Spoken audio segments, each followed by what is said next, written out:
we here to do our job. We want to do it to the best of our ability. As I said, we want to build on what Coach Dwight did with the team for the past few months. And I think, we are good players. We have good quality players. We have players that we still looking at who showing interest with parents who born in Trinidad with the grandparent rule. And we'll be working behind the scenes to get the best possible team to represent Trinidad and Tobago. And that's what's making the news this morning. But joining us right now is Vimala Balkaran, the host of Trinidad and Tobago Today. Good morning, Vimala. Good morning, Carrie. How are you today? I am doing quite well so far. We are almost at the weekend. It's Friday Eve. It is. I lost track of the week. For some reason, I just don't know what day it is anymore. I mean, when you have so much going on, I guess it's only natural sometimes. That's true. What did you do yesterday? Yesterday evening, I went to the gym, because you know me. I need to stay fit for these right hairs.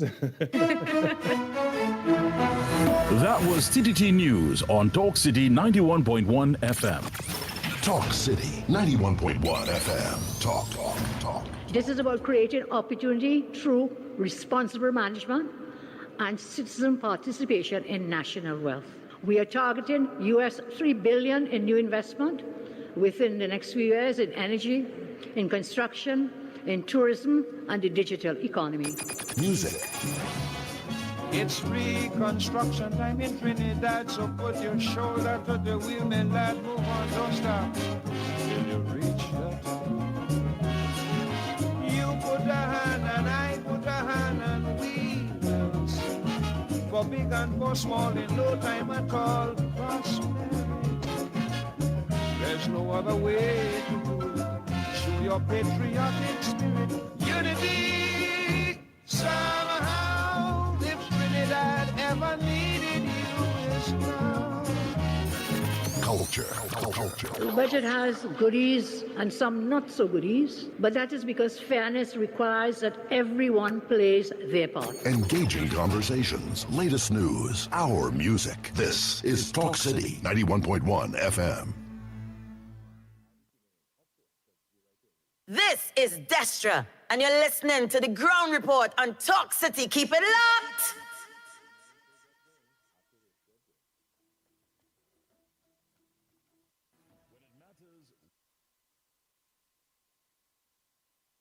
This is Destra, and you're listening to the Ground Report on Talk City. Keep it locked! Your stories, your communities, your country. TTT News is everywhere, on the ground, across Trinidad and Tobago, and on every smart device. TTT News, nightly at 7. TTT News, committed, accurate, relevant. All you ever notice how water is part of everything we do? From singing in the shower, to washing the car, to cooling off after a long day. Here's a friendly reminder from WASA. Before you move, before you relax, before you enjoy the day, pay your WASA bill. It's easy to do. Pay online anytime at wasa.gov.tt. Visit a WASA customer service center. Use the self-service kiosk or pay at authorized partners like Western Union and commercial banks. Water is life, and we're evolving to serve you. Join the evolution. Pay your bill. This message is brought to you by the Water and Sewage Authority. History, wake up the rhythm. Issues in the spotlight. Talk City 91.1. Wake up to the issues that matter most on the Ground Report. Join Andy Williams and Lennox Smith every morning from 6 to 9 a.m. for real talk, real analysis, and real perspectives on the stories shaping our nation. News, current affairs, and voices from the ground, unfiltered and unapologetic. That's the Ground Report. Weekday mornings on Talk City 91.1, where the conversation begins. This is Destra, and you're listening to the Ground Report on Talk City. Keep it locked! 6 a.m. to 9 a.m. Join Andy Williams and Lennox Smith, the Ground Report team, as they rip apart the lies, half-truth, and misinformation that the mainstream media never discuss. The Ground Report. Hard-hitting, informative, undiluted, uncompromising, and unfiltered. Monday to Friday. Get the raw facts before making any life-changing decisions. Only on The Ground Report.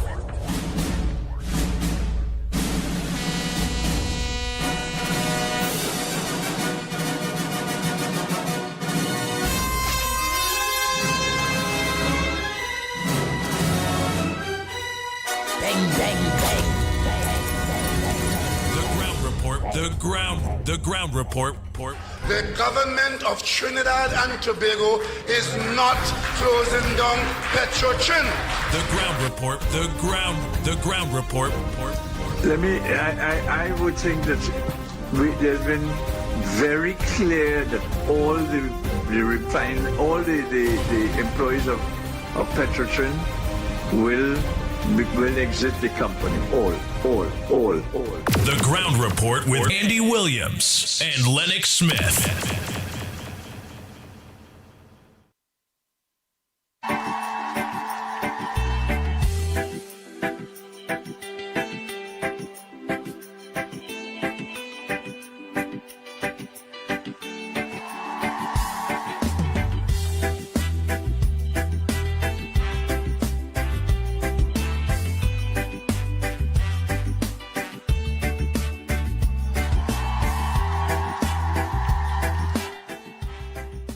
Good morning, Andy.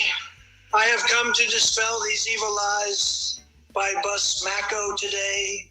Fist of all T&T is still importing bus parts from China. The shield of America has nothing to do with T&T buying bus parts in China. And second is T&T has ordered 300 new, mostly electric buses, which will start arriving from mid-year. So stop with your lies, bus mouth. It's the PNM that should be blamed for all these broken down, cheap Chinese buses. The UNC parented these problems and are dealing with them as best as they can. But some of you all are so impatient. You're seeing people who are very quiet for the last 10 years when the PNM were in office, now finding their voices back. The UNC must be working miracles to have them talking then. Anyway, Andy, have yourself a great day, my friend. And let's all try and be safe out there today, people.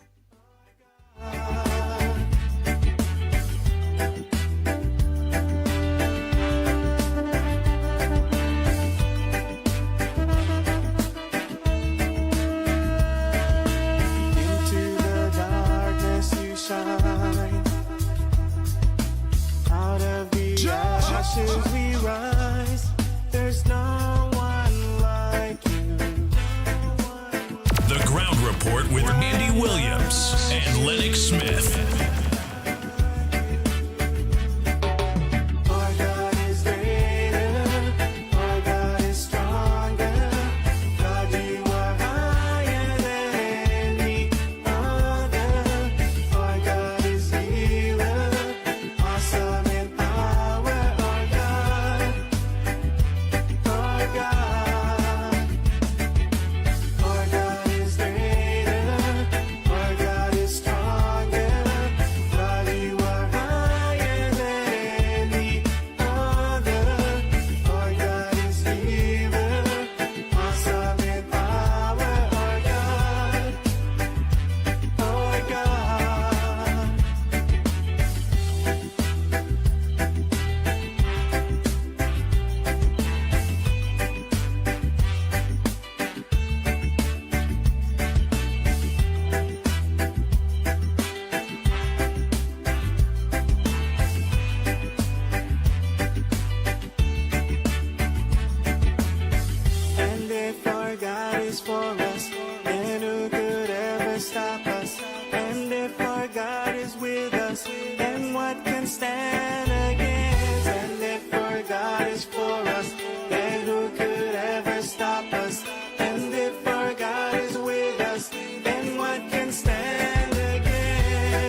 Oh boy, oh boy, oh boy. Good morning, Trinidad and Tobago. Time check. It's 15 minutes past the hour of 6 o'clock, and you're listening to the Ground Report. Yours truly, the Pitbull of Radio in studio. Director Snipes, a pleasant good morning to you. Pleasant good morning, Andy. Pleasant good morning, Trinidad, Tobago, and of course the wider world. Lennox Smith, a pleasant good morning to you. You may have that the headliners and them there now. Was looking for the yes, indeed. Yes, indeed. You know, as typical Boy Scouts, and I don't want to leave out the females, I have to say Girl Guides, in the context of being always ready, well, we are always ready and prepared, of course, to do duty. That being as it may, pleasant good morning to all and sundry, East, West, North, South, Central, in Trinidad, our friends in Tobago, and wherever you are, streaming on the World Wide Web, listening to us, seeing us, of course, here on Talk City 91.1 FM, yes indeed, and of course on the various platforms that Andy will, of course, from time to time reiterate so that you get in contact with and or view and listen to the #1 program on mornings in Trinidad, emanating from Trinidad, but of course across the region and the globe. That being as it may, yes, several issues that are confronting the population today, and of course among them is the fact that the Central Block, that hospital facility, new that was partially opened, if one were to say, and I'm being generous here because we were told that it was, of course, some kind of technical opening, when in fact it was really a construction site and continues so to do, because it was carded to be opened at the end of this month, but it has been pushed back to June because of a number of technical and other construction issues and certification issues. I didn't realize it was so complex to open a hospital. A lot of verification, something called SSE 6030 certification, and then of course you have other agencies that have to take a look at it, both locally and abroad, HVAC components. I want to confess I don't know what that means. I suppose people in the medical world will know that, and those who are engaged in administration. So those are some of the things that would have contributed, according to UDICOT and the Minister of Works, along with that of the Ministry of Health, as they came together in order to brief the population as to what the status is. I know that the opposition also had a press conference. I think it would have been either yesterday or the day before, giving a general should I say, assessment of what is happening in Trinidad and Tobago across the board. And the usual suspects, you have, of course, Amy Brown being somewhat projecting himself as some expert in diplomacy. And then, of course, you have Marvin, the former minister of, at one time public utilities, and then subsequently, I think his last stint was that of national security. Well, of course, giving us an assessment, should I say a chronology as to what, according to him, of what transpired in the parliament that led to the walkout led by the opposition leader in a debate that was on a private motion, should I say, laid by the representative for Laventille West on a number of issues relating to governance and how people, according to them, feel. But of course, 4 of them, I believe, made their presentation for on government side until the Minister of Energy, Dr. Munilal, moved that the debate be wound up, and the speaker acceded, and that triggered, of course, this press conference to disagree with it. They were very particular, and calling himself a veteran because he's the longest serving, should I say, parliamentarian in the parliament now, are talking about Colm Imberts, saying, well, listen, we are not saying that we are not castigating the the speaker. We are not saying that he's biased. What we are saying is that we disagree, and of course, making sure that they avoid being hurled before the Privileges Committee of the Parliament for, of course, attempting, whether in or out of the Parliament, to bring the Parliament into disrepute. So that should be noted. In addition to that, you'd have had another opposition member who, of course, spoke on another issue, but most important, I think, is the opposition leader who has been saying repeatedly that the government is not doing well, and that, of course, they want some kind of assessment as to what transpired having regard to the still not yet returned Prime Minister of Trinidad and Tobago and what she has been doing there, and they want it at the airport. Well, I say to them that it is the UNC Coalition of Interests is in charge of government in Trinidad and Tobago, and they will dictate the pace as to how information is disseminated to the population. The important thing is that information is being disseminated. That is how we were able to get, of course, an update as to the Central Bloc and other issues, including that of a national security nature. Of course, they were critical of the current Minister of Homeland Security, Roger Alexander, in terms of the several issues that he would have been engaging, including, of course, and I think the government must be commended for that expeditious approach to the tardiness and the intrigue involved in people coming in or leaving Trinidad and Tobago and having to fill out, of course, a paper form, to say or to give information with respect to themselves. So it is now electronic. Has gone electronic, of course, consistent with modernization and with what is accepted as acceptable, and of course, taking out the tediousness of having to fill out paper forms when you are entering the country and when you are leaving the country. So I think all in all, those are some of the areas that are making the headlines today. And I await your specific preference, Andy, in terms of what you would like us to elaborate on today. You lead the way, and the rest of us normally would accommodate. Let me put it that way. Andy? Yes, indeed. Well, that is as far as the Trinidad Express is concerned. We have, of course, a few items in the Guardian itself, which also tinkers there, but at the same time focus on international issues. Why U.S. troops are still here, for example. Tobago opposition is asking that question. Right? Opposition parties in Tobago demand answers. Concern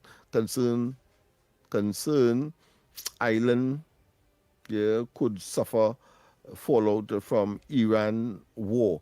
As far as the ground report is concerned, I think is a figment of the people's very elastic imagination, and they seem to want to generate these square peg and round hole logic that it could have. The presence of the radar that is still in Tobago, and I think there's some U.S. Army personnel are still there, and they seem to have not commandeered, but they seem to be occupying a particular hotel facility there. To me, I see that as money for the owners and the administrators and Tobago. But of course, they are seeing it differently, saying that it must have some kind of fallout. Iran is the other side of the globe almost, but yet still they're seeing that as the possibility of a fallout to Trinidad, having regard to the war that is being executed in that part of the world, in the Middle East, of course, by the coalition of Israel and the United States against, of course, Iran.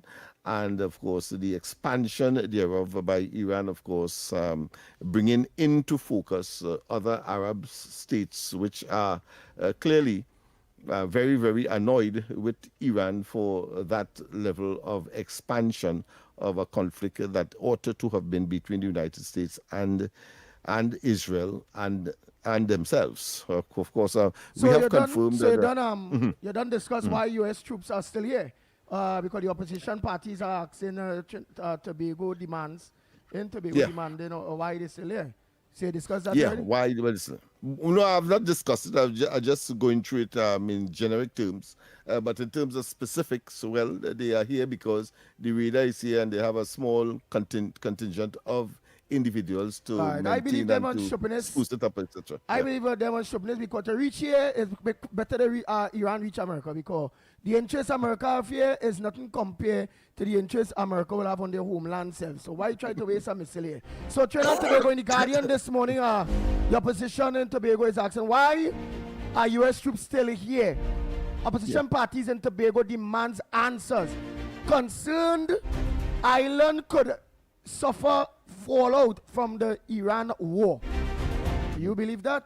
I do believe that. And not only that, the fact that they have acknowledged, well, of course, they have said in the process that they believe that the Americans have finished their mission here because Maduro has been extradited, or depending on your perspective, to the United States to answer drug importation or exportation charges. But the fact of the matter is that here it is, our Prime Minister has now signed on to the Shield of Americas at the home of the President of the United States, and clearly it is about that, the continuation thereof. So therefore, it's common sense to say that is why the radar is still here, because it is about dealing with the narcotic trade. It is dealing with cartels that continues and will continue, and therefore the 12 countries that sign up for that initial, should I say, summit of the Shield of the Americas clearly is all that is all part and parcel of a continuation of that fight. So therefore, to suggest that the fight is done, I mean, them trying to be Donald Trump or the Americans, that administration, they just have nothing in Tobago. They just have nothing to say, so they will organize on that. But they're also saying government is numb on cost of the new online travel regulation platform. Was it public servant itself bring that platform together? No, but it's was it contracted? Bringing Trinidad and Tobago into the modern age. Right, we know that. Nobody did they pay for that? Did the government pay for that, or our public servants is who put that together, that are there, that who is IT, who is this, who is that, or who the other? Yeah. Because it appears to me that the government prefers not to at this point in time to say what the cost is, because there must be a cost. Everything you introduce would have a cost. So I suppose they are still assessing the cost of putting that mechanism in place. But to make it an issue, I think is a storm in a teacup, frankly. All right, so don't just say ease our lives, but again, I mean, a good question to know if it was paid for, if it's public servants who are getting paid to do it, did it.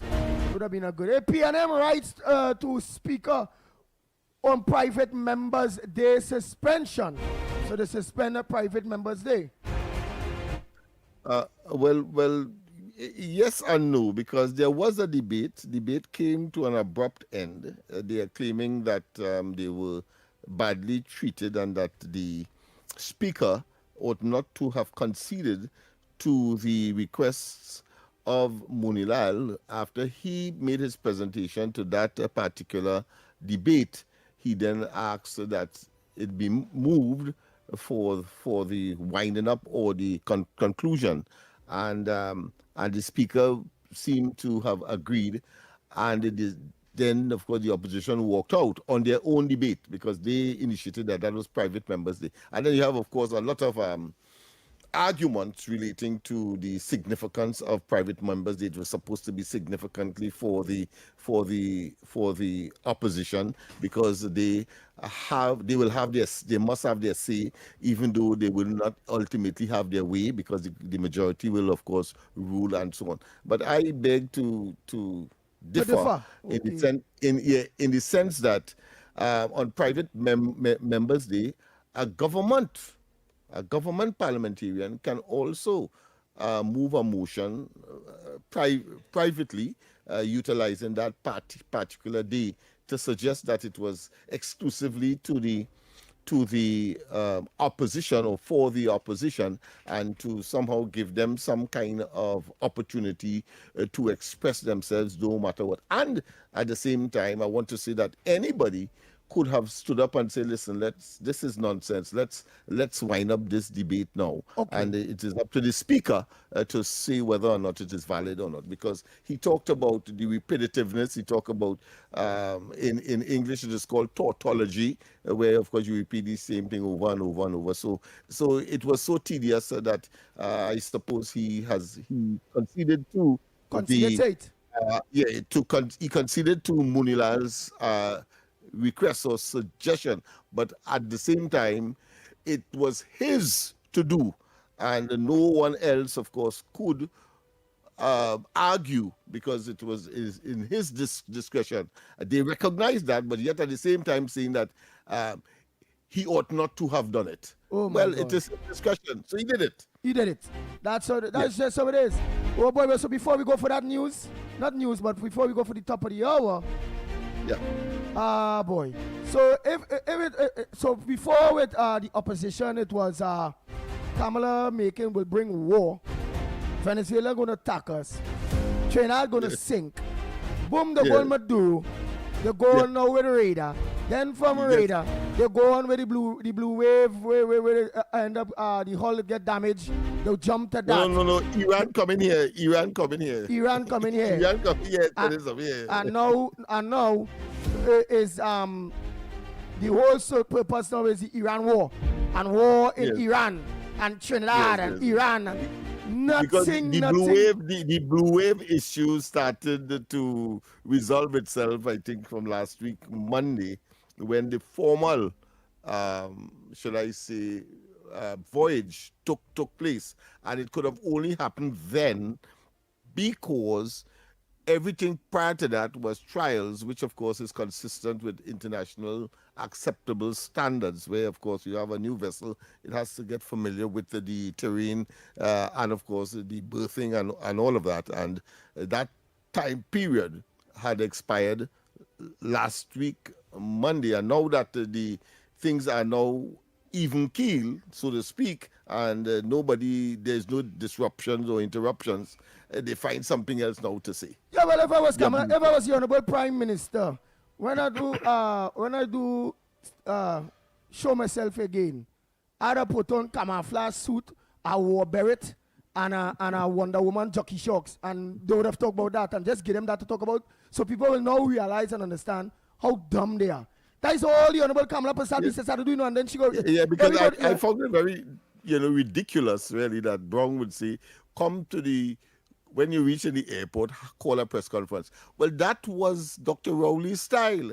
When he went out of the country, he came back and he will have a press conference. At times he would say, well, listen, I was so tired that I didn't have the usual press conference when I come, suggesting that he has to report. But it doesn't mean to say that that is the only way, according to Brown, that the information consequential of some significant development or some significant visit or some significant travel of the Prime Minister could be executed in terms of dissemination of information to the general public. And if she chooses to not have a press conference at the airport, the prerogative is the Prime Minister's. She doesn't have to follow the format of that of the PNM. And that was the PNM style. And that's why I'm saying the two disrespectful, disingenuous, and frankly dishonest. And that's why I'm saying it's very simple before we go for that needed new break there. It's simple. Trinidad and Tobago, all you see how grassroots the pitbull is sing?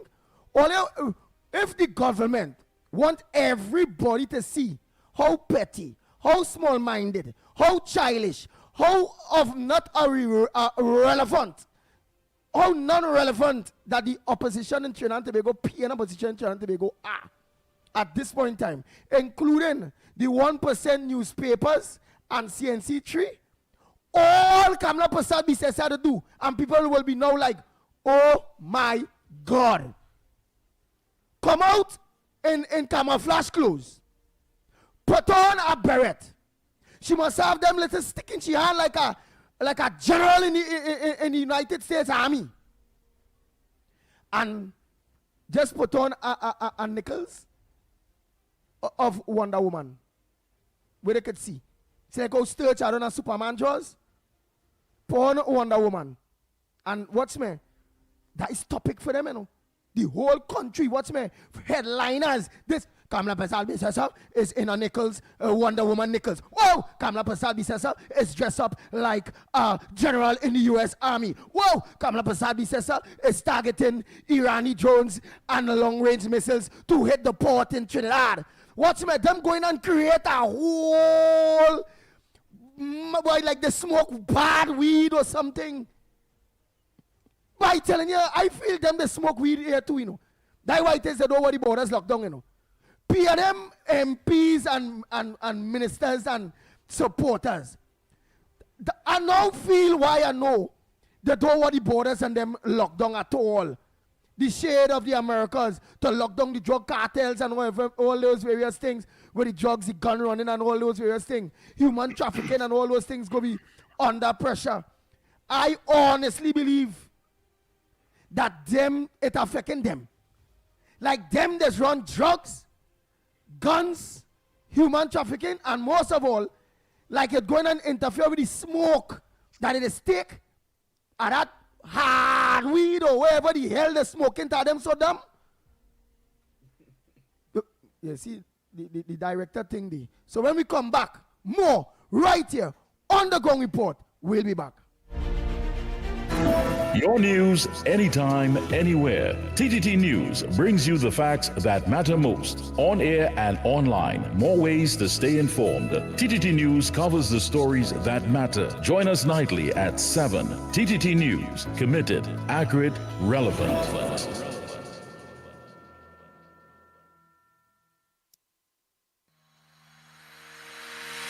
Every morning begins with a story. The headlines you need.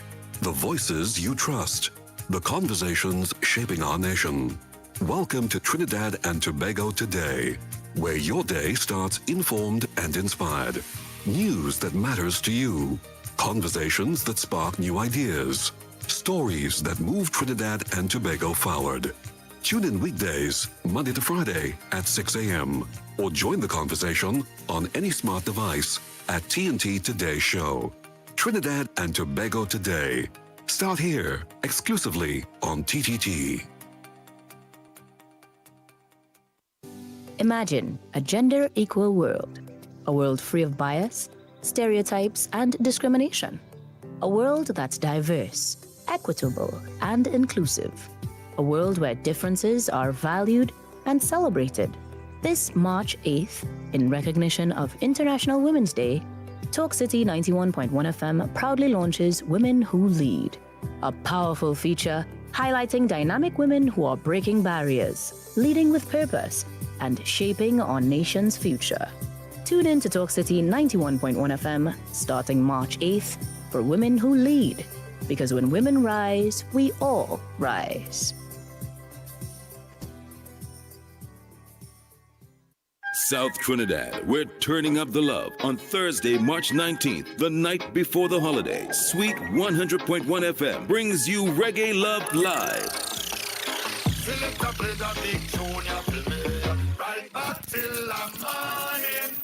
And we're taking over the lobby in South Trinidad for one unforgettable night. Enjoy big reggae anthems, sweet lovers rock, and so much more. Pure reggae vibes all night long. This is your midweek escape, your reason to step out and feel irie. Before you pull that trigger, hate to see when youths become friend killers. Bring your crew, bring your energy, bring your best vibes, because we're lighting up the launch with music you know and love. Admission is free, so no excuses. Thursday, March 19th at the lobby. This is Reggae Love Live. One love, one launch, 100. Voices you know, trust, and respect of the very best in talk. Talk City 91.1. This is Destra. And right now you're listening to Talk City 91.1. Keep it locked. We are back. Time check, it's at 22 the hour to 7 o'clock, and you're listening to the Ground Report right here on Talk City 91.1 FM. I want to ask Lennox, because he's within this field. Appeal court rules uncharged citizens' fingerprints must be destroyed by police. Why that is? Lennox Smith, why that is? Yeah.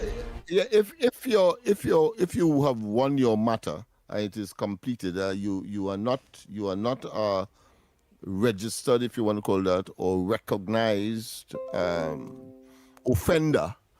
Then the law enforcement agencies in the country ought to destroy your fingerprints that they would have taken during the course of the arraignment or prior to you attending court, and the ultimate decision would have been taken. But you don't think a government should have everybody fingerprints, which will make it easy, whereby thief or anybody touch any little thing, bam, you run a fingerprint and you know, well, who is the individuals was within an area and those various things. And do you not believe that the government technically will have nearly everybody fingerprints anyhow, because we all decide to go for a certificate of character, and obviously we decide to go through a machine, the certificate of character, so and they will have that as data anyhow. So the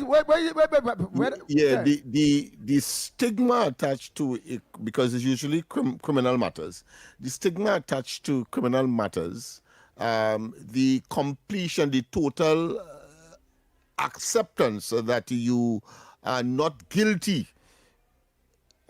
engenders that, and it becomes necessary that you be totally exonerated, and therefore it is in that narrow sense your fingerprints ought to be destroyed.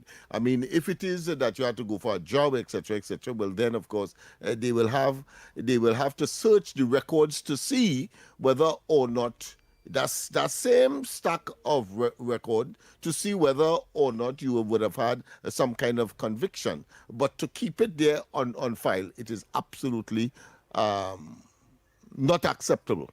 Right, but let me say, and anyhow we take it, it will be on record, either or. No.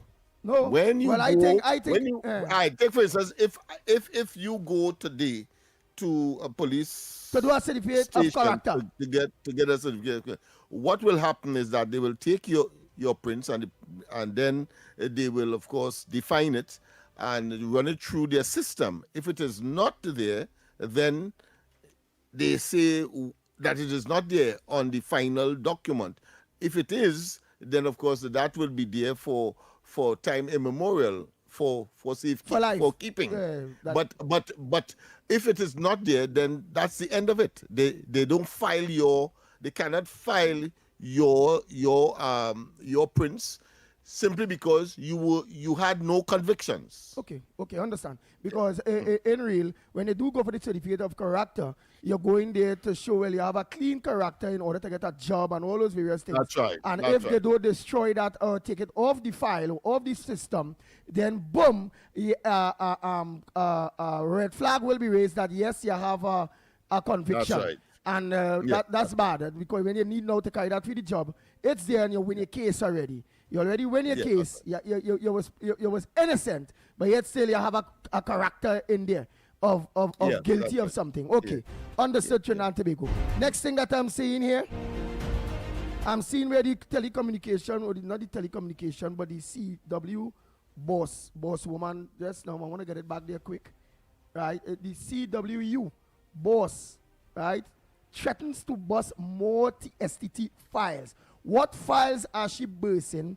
And if those files that she could threaten to be bursting is very bad or severe or is bad for the country, bad for taxpayers, why aren't people not charged yet or so? If it's some kind of bad something with those files. Are you aware of any files and why?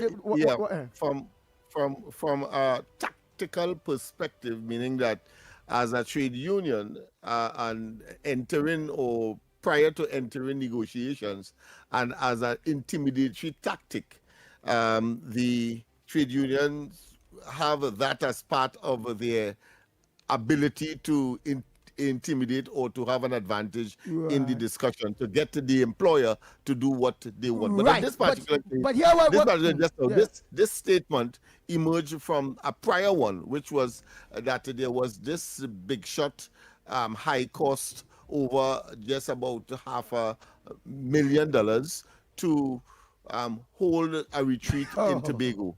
And they're saying that in these times, here it is, you're saying you have no money to give the ordinary employees, but here it is that you are frolicking and you are engaging, of course, in what I consider to be grandiose spending when that ought not to be, if you're telling us to belt tighten. Okay. To give us what we want. Yeah. Okay. So it's all about, if they're bad spending money, but telling me, hey, I can't get pay, I can't raise the money. I can give 5% increase or 10% increase. But then I see you throwing away what the unions are starting with. They're starting. But then I see you throwing away money like Mr. Elias when he just buy Massy Communications so over 200-300 million without cabinet approval and say, well, he has the right to do that. All right. That's right. I wonder if you have that's the argument. So I wonder if you have any big filing. So the leader is saying, listen, we have more probably like that, suggesting more like that to bust us. So don't feel that that you get away, or that if you get away from this one, you wouldn't get you would not be indicted on the other one. You know, that kind of strategy. Yeah. Well, I really thought that is some kind of file with management of the thief in a whole set of money back and all thing. You know, that substance. Well, it could be all of that. It could be all of, because you remember it is an open-ended threat. We have more files. So you let your imagination simply proliferate, simply blossom, and you could take it in any which way, because she did not say exactly what these files are. Aye. Trinidad and Tobago, the lines are open to you. Time check. Ah, boy, it's 10-2. So here we're going to do. We're going to take that next break. And when we come back, we will organize and the lines are open to you. Send your voice notes. What's your contribution on the number one program, The Ground Report, this morning? What's supposed to make news that you find supposed to make news that not making news? Bring it right here. It will make news on the biggest program, talk program in Trinidad and Tobago, The Ground Report. Sniper out. Just let me add quickly that whatever you have to say, you can say it even though you disagree with us, because we want to get business, and your business is important. So we don't want you to believe that this is a government program, as the case may be, but all and sundry can, of course, participate, and you may want to disagree with us, but that must not affect the advertising dollar that you would bring. I like that. You know why I like that? Snipesy and Lennox Smith. That cement what it is. I've always been telling them that it's a democracy, and everybody, every Trimbagonian, as long as they're breaking the rules of that, whether we like what they're saying or not, we have to hear them. So all the people who will be saying, and I will just whistle to one name, don't let them call the program, don't let them this, and I listening to that, and advertisers and business people thinking, no problem, you know. All I will like my darling, that my darling only to spite about Granny, and all the don't get between me and Granny at all. Granny, well, when the month come up with a $10,000 sponsorship towards the Ground Report program, because it had to get money. Simple. That's and what? Right. And so long as you the sponsor, you could tell we, don't take that call. What? You paying the money?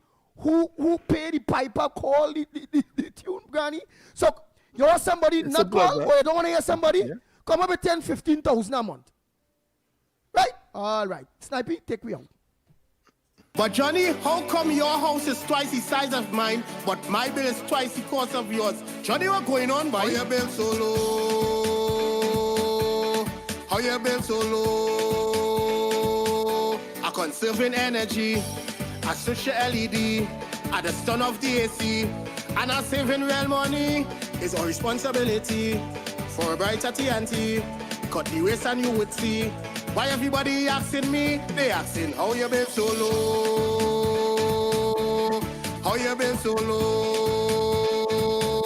TN Tech, powering the nation into the next generation. Is your business experiencing the following symptoms? Not enough customers, low sales, slow cash flow. It's time for your business to be seen and heard by thousands of potential customers inside this new, exciting television and social media feature. Welcome. The 1020 with Junior K. Up for this exciting challenge and confident about your business? If you are, the 1020 feature is just for you. It's where you give your customers 10 reasons in 20 seconds why they should shop by you. This fun-filled feature will be captured, packaged, and aired on television and promoted on social media simultaneously. Small, medium, and large businesses call or WhatsApp 764-3378 or 313-4215. Let's feature your business. 1020 with Junior K. It's affordable, effective, and fun. She leads, she inspires, she makes history. This is Women Who Lead, a special International Women's Day feature on Talk City 91.1 FM. I don't wanna stop your shine, 'cause I love it when you shine. Yeah. Today on Women Who Lead, we spotlight a woman whose career has been defined by service, resilience, and historic achievement. Penelope Beckles-Robinson. Her journey in national leadership began in 1995 when she entered Parliament as an opposition senator. She would go on to serve as Member of Parliament for Rima from 2000 to 2010 and again from 2020. Throughout her distinguished career, she has held several major ministerial portfolios, including Minister of Social Development, Minister of Culture and Tourism, and Minister of Public Utilities and the Environment. She also served as Leader of Opposition Business in the Senate from 2010 to 2013. In 2007, she made parliamentary history when she became the first woman ever elected Deputy Speaker of the House of Representatives in Trinidad and Tobago. An attorney at law by profession, called to the bar in 1988, Beckles-Robinson has combined legal expertise with decades of public service. In 2025, she once again broke new ground, becoming Leader of the Opposition and the first female political leader of the People's National Movement. Her story is one of leadership, perseverance, and paving the way for future generations of women in public life. You've been listening to Women Who Lead, celebrating the women moving our nation forward. Brought to you by Talk City 91.1 FM, your station for conversation, leadership, and community. I don't wanna stop your shine, 'cause I love it when you shine. Yeah. This is Destra. Right now you're listening to Talk City 91.1. Keep it locked. Oh boy, let me take a call. We must take a call or two within this segment before we enter, before that news. Yes, yes. Oh boy. Good morning to you, Pitbull, Andy Williams, and the big one man. Here, I want to go back to Madam Breakfast's Andy. Andy, you know that you know that Faris is Faris Rentals, right? And he is the top rental person to the real estate to the government, right? Now, you know Andy, who is second to Faris Rentals? Well, is Madam Breakfast's Rentals. And check the MP for San Fernando East. that is his son, right? And together,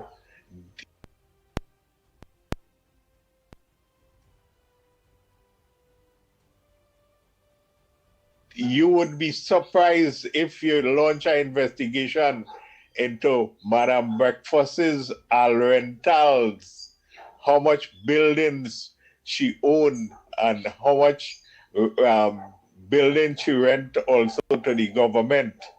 And my question is that to the MP for Sano East is where you all got all those dollars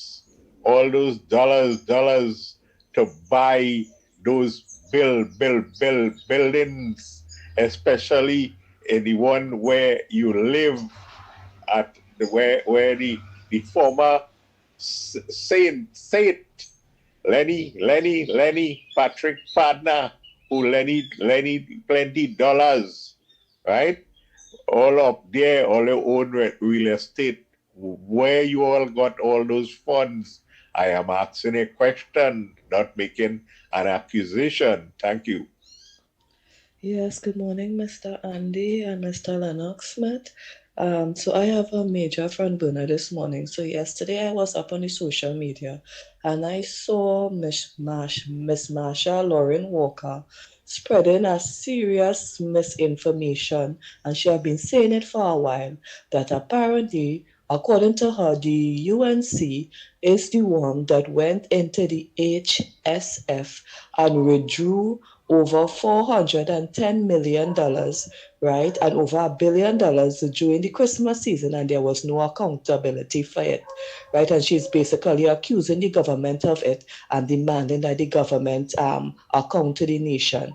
But I want Miss Marsha Lauren Walker to know that she needs to stop spreading misinformation, because I went up on Google search, and on Google search it is very clear that it was the PNM government that borrowed the 410,775 and 703, right, from the HFS, right, during for the fiscal financial year, September, the 30th of September 2025, right? And the reason they gave for withdrawing that money was to offset the 2024-2025 deficit in the budget. So it was the PNM that borrowed it. So if I could do a simple Google search and find that, then she could do that as well.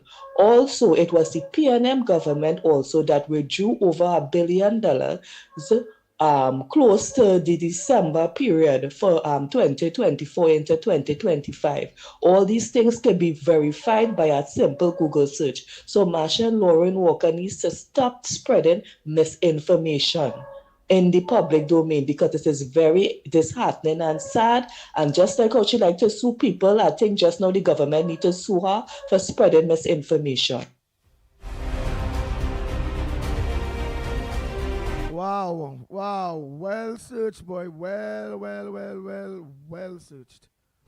Well, we continue to, of course, observe the hot and cold scenarios as far as contributions are made on the program. And I want to say that we are rapidly, of course, reaching the point where the superlative position, the preferred position, is that, of course, you come with verified information and don't do like Busman, where, of course, 90-something% of his contribution is nestled in speculation and maybe wishful thinking, maybe out of design. I don't want to go in the area of inadvertency, but certainly maybe designed to generate mischief as opposed to giving us information that we can work with and benefit us as we move forward. I agree with you. Sniper, let's go for that 7 a.m. TTT News. Yes, brought to you with the kind courtesy of Talk City 91.1 FM.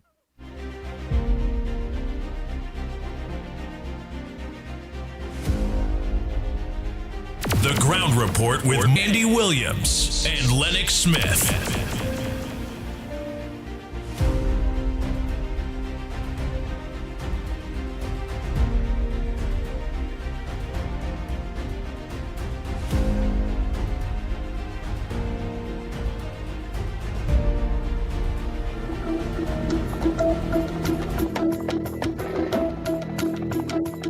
Good morning. This is your TTT News Update. I'm Kyrie Roberts, making the news at this time. Congratulations came from Minister of Rural Development and Local Government, Khadija Amin, who praised Prime Minister Kamla Bissessa for his successful visit to the United States and historic meeting with President Donald Trump. U.S. marks the first time in more than 3 decades that a Prime Minister of Trinidad and Tobago has been invited to meet with a sitting President of the United States. It is really a significant milestone in the relationship between our two nations, Trinidad and Tobago and the U.S., and another historic first under the leadership of Kamla Bissessa. History has been created, and this meeting signals renewed respect for Trinidad and Tobago on the international stage. Amin described the engagement as a milestone in bilateral relations, highlighting its potential to unlock many benefits for the country. The discussions that Prime Minister Kamla Bissessa would have had with President Trump have the potential to really unlock meaningful opportunities for the country. These strengthened relationships with the U.S. can lead to new avenues for investment, and out of that, increased revenue and job creation that will support economic growth across the nation. And, these opportunities can really bring real benefits to our communities throughout Trinidad and Tobago. The minister said that the Prime Minister's discussions with President Trump have the potential to unlock meaningful opportunities for the country while bringing real benefits to communities across Trinidad and Tobago. When we have these international partnerships that are built at the highest level, they really create pathways for development that reach every corner of the country, including, and very importantly, rural communities in Trinidad, as well as in Tobago, that depend on strong infrastructure and local economic activity.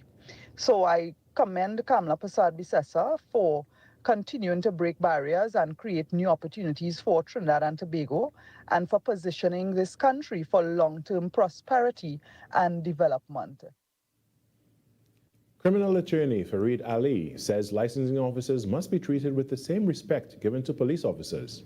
His comments come in the wake of a viral confrontation involving a maxi taxi driver and licensing officers. The attorney says the public often forgets that licensing officers perform a law enforcement function and should be treated accordingly. They are simply doing what they have to do and executing the law under the Motor Vehicle and Road Traffic Act. We may not like the manner in which the law is being executed. We may think that some officials tend to be high-handed. But the job is a difficult job, and one has to do it.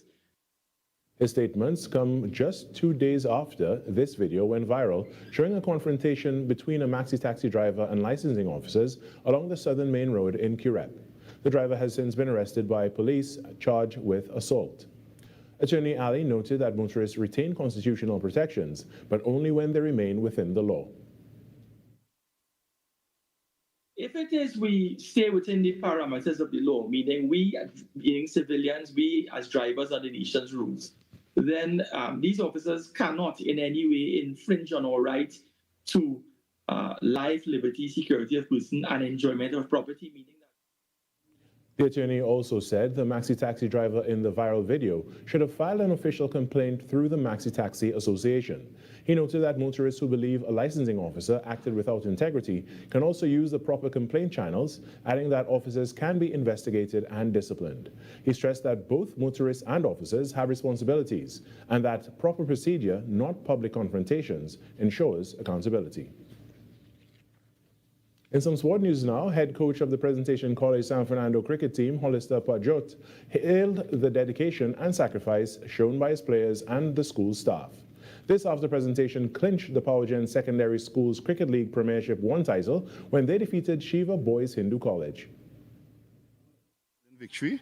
I think I want to pay homage to the guys and them for all the hard work since October we would have started, and kudos to them. They played an excellent tournament, and congrats to them. Also, I want to just touch base as well on the the coaching staff, right? David Williams, Luke, also the principal of the school, Miss Khan, Jalim, Jason, all of them. I think it was a holistic effort, a collective effort, and congrats to the guys. All eyes now turn to the Boys Intercall Championship, with presentation hoping to add this trophy to their cabinet. We got the result that we needed, and we're just happy about that. You know, we're really thrilled about that, and just right now, it's not over. It's just we have the intercall to finish as well, right? So just we'll celebrate today, fine, but just we look ahead to the intercall as well. And that was your TTT News Update. I'm Carrie Roberts. After the short break, return to Trinidad and Tobago Today. That was TTT News on Talk City 91.1 FM. Talk City 91.1 FM. Talk. The Cabinet has approved the increase in the permissible age of importation of foreign-use right-hand drive private cars, that's sports utilities, SUVs, sedans, and station wagons powered by gasoline, dieseline, or compressed natural gas, CNG, from 3 years to under 8 years and under from the date of manufacture. Music.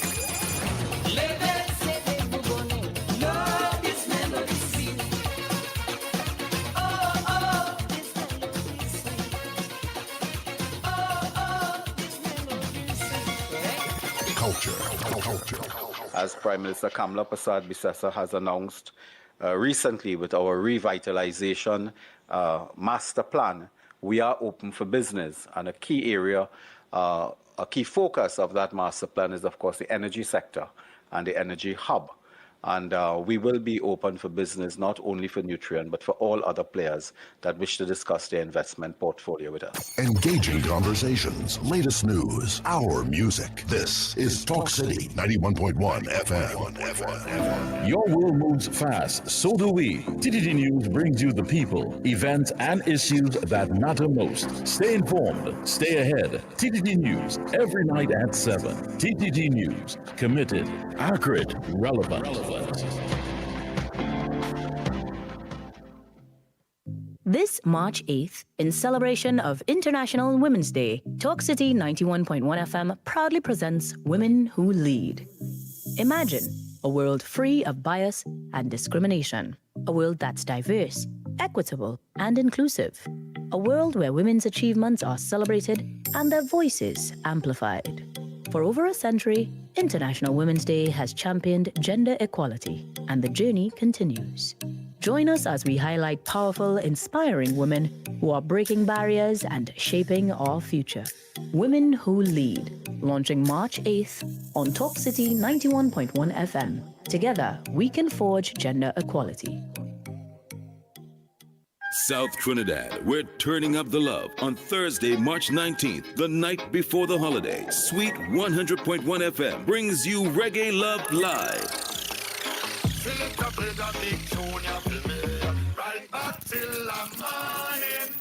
And we're taking over the lobby in South Trinidad for one unforgettable night. Enjoy big reggae anthems, sweet lovers rock, and so much more. Pure reggae vibes all night long. This is your midweek escape, your reason to step out and feel irie. Before you pull that trigger, hate to see when youths become friend killers. Bring your crew, bring your energy, bring your best vibes, because we're lighting up the launch with music you know and love. Admission is free, so no excuses. Thursday, March 19th at the lobby. This is Reggae Love Live. One love, one launch, 100. This isn't just radio. This is your voice, your city, your platform. Talk City 91.1, where the conversation begins. This is Destra, and you're listening to the Ground Report on Talk City. Keep it locked. Bang, bang, bang, bang, bang. The Ground Report with Andy Williams and Lennox Smith. Oh boy, oh boy, oh boy, oh boy, oh boy. We are back, we are back, we are back. Time check, it's 9 minutes past the hour of 7 o'clock, and you're listening to the Ground Report right here on Talk City 91.1 FM. You are listening to us and viewing us also on our several social media platforms. That when you leave your maxi taxi, a PH vehicle, your 7-seater, when you leave, you can just get us right on your phone there. Simple. At Talk City 91.1 FM on our Facebook, YouTube, Twitter,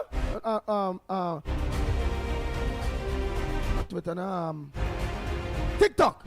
Nice, on TikTok. And you can also get us on a Real Media TT on Facebook and on YouTube. You can also get us on Real Media TT on both of them. Real Media TT, Facebook, YouTube. Corridor Transformation on YouTube. 648 Television. That's Irvin Deman on YouTube. You can also get us on The Ground Report. The Ground Report, just put in that on YouTube. And you can get us. Okay? So while we move on there quick, let me just play this clip here quick. They send that is a clip of Marsha. Let me hear what she said. Hello, Andy. Let me get this straight. With the people of Nice. I'm going to do the honorable thing on the airplane mood before I play, because I don't supposed to be still playing those clips. Hello, Andy.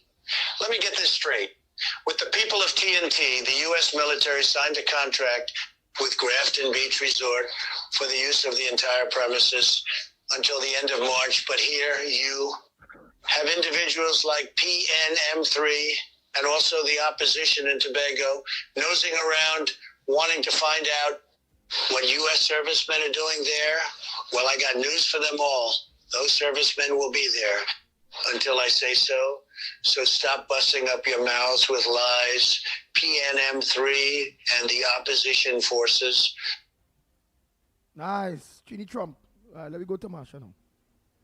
Hello again, Andy. I am going to play you a voice note by Marsha, the Mako talker, where she's saying Prime Minister Kamala thief $1 billion by raiding the Treasury to make sure the next generation set and the grandchildren set now. Listen for yourself, Andy. $1 billion unaccounted for.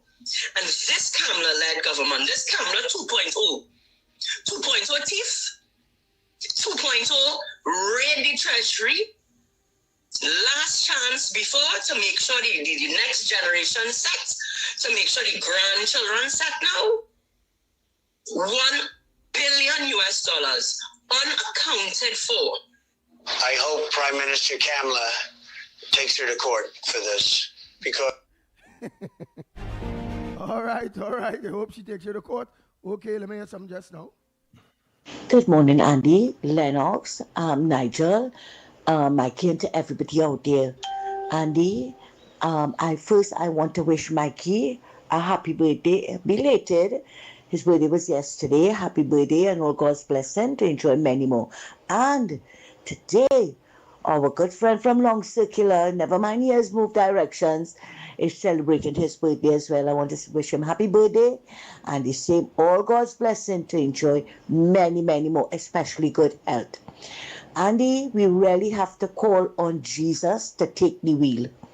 To take the wheel with this opposition in this country. The UNC opposition made a lot of sense when they were talking. Because you can see the proof. They showed you the proof of what was there. Right? Now, this opposition, heaven help us. God help us. But I like what Mrs. Prasabi Sessa said, especially in the last paragraph when she addressed them with their SOE meeting. When she said haters, trolls, and doom scrollers and red couch alumni. Look, that was really funny to hear her referring to them like that, right? And now, and she really know why she was talking about doom scrollers, because now is the war in Iran. That raider is going to encourage us to get attacked with the war that's going on in Iran. Oh my God, and they want to run this country again. Andy, it was the war in Venezuela, it was the radar, it was the SOE, it was this, it was that, it was the other. Well, now it's the war in Iran because, the local government elections coming up next year, right? Or next 2 years. Can't remember when. Anyway, so they're starting from now, right? They made such fools of themselves at that SOE meeting, and it boiled down to the same thing. It boiled down to the same thing. And that is when Mrs. Pasabi says I had to remind them about what it is they did, and they had to be taken to court.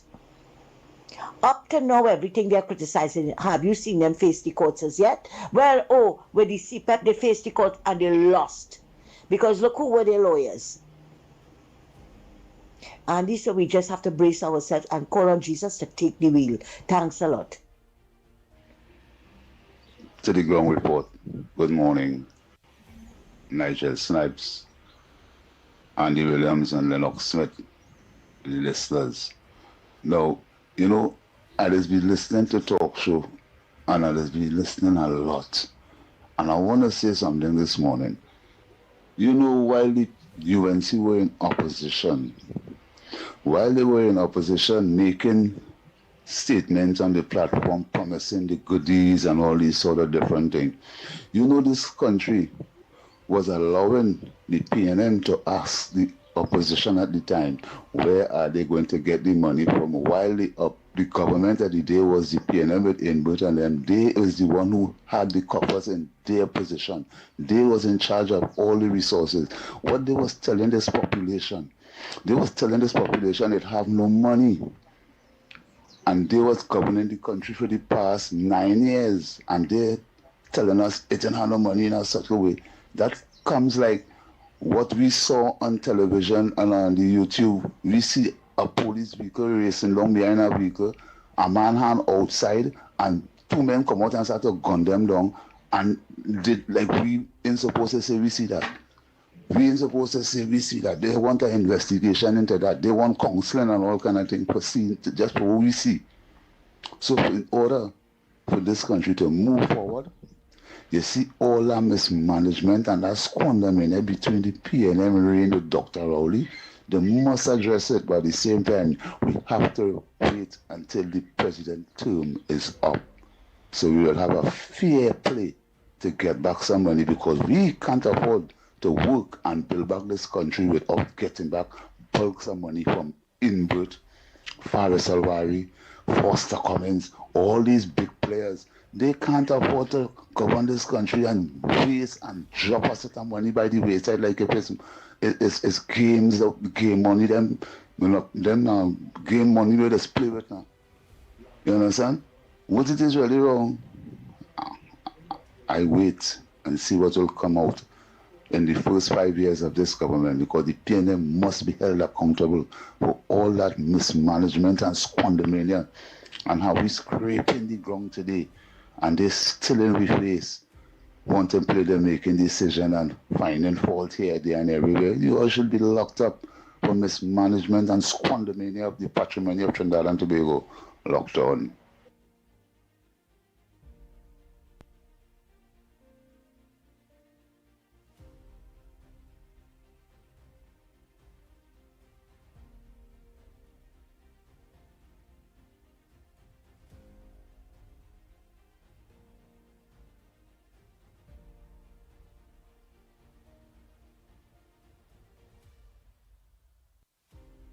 Oh boy, sorry about that. That message stick up. That message stick up and catching till to finish him.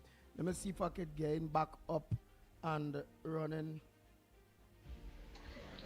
Ground report again. And I asked the MP from Mova, I want you to know, sir, I don't know if you're still on the country, you're still around representing Mova or not. I don't know. But it don't seem like Mova have no representation. You're trying to tell me that you cannot stand up in the parliament and make a proper argument to get that Mova, lower Mova school to continue? That we're trying to tell the country? The roads in Mova, you ain't saying nothing. You know the activists or the councillor, you all ain't saying a word. What it is wrong with you all? So you know you all have the authority to go to the authorities and make recommendation to get these things continue in your constituency, not because it's a PNM run constituency. Look what it is going on in Port of Spain too. Where these PNM ministers, what they are doing, all they're doing is just trying to see if they could create some kind of bacchanal in the parliament and a kind of bacchanal to incite something. Let me tell you all something. You all will not be able to incite nothing here. There will never be a PNM again in this country. Never, never, never. Never. Something new will pop up and dismantle you all from that 13 crapo seat you all have. What is wrong with all you? Get the school in Mova on the move again. I call on the Minister of Works and Transport. I call on the people who are responsible for these buildings that the last administration left unfinished, especially when you're driving coming into Port of Spain from by Central Market. That building, that big building, I feel all they could close down the Frederick Street prison and make there a new prison for politicians, because they will be arrested for what they did to Trinidad and Tobago, and I don't want this young generation to feel they all could work and pay off the debts this country have. The only how the debts could be paid off here, people have to bring back money into the coffers of Trinidad and Tobago by the assets. You see, you just can't be coming down on the public all the time. You politicians getting away with these things for too long, and that must stop. And if it don't stop by the UNC, the next government will stop it, but it will not be a PNM government. That is the end of PNM. Wow. And I want Lennox Smith to watch the people for this message here. Yeah. We call eyes on him while I just fix something in the background here. Yes. I want him to watch Bossman with this message here. Yeah, watch him in his eyes. Good morning, everybody. I want to come back to the issue of the San Fernando PTSC. I want to tell the Minister of Transport, Mr. Eli Zakur, I would be ashamed to say I am the Minister of Transport based on what is happening in that terminal. So the bus drivers have ended their strike and they have all gone back out to work. But yet now, we're still seeing some cancellation in the San Fernando PTSC because they're taking buses that people are supposed to get to go Superior, Faizabad, Princeton and Port of Spain to go UE. I want to let the Minister of Transport know, you see this nonsense that you and your government encouraging and continues to do nothing about it? If people cannot get transport to go to work, they cannot get money to send their children to UE, that is common sense. I don't know why all they're taking everything in San Fernando and feel that it's for UE. This nonsense have to stop. All they're cancelling everything, right? Cancelling this, cancelling that, right? And taking the bus and sending it to UE. We didn't ask all you to do that. It was Patrick Manning who gave us, right, under the PNM, a reliable San Fernando to Port of Spain bus service, the best bus service we ever had. When the UNC came into power in 2010 to 2015, they decided now to dismantle that service and take some of the buses and send them UE. But like nowadays, is everything going UE? UE. There's a UE bus terminal. And I want to let the government know, all you continue to go ahead and brutalize the people. This Minister of Transport, he does nothing. He just studying to give people tickets and prevent them from driving and charge them for a set of defects.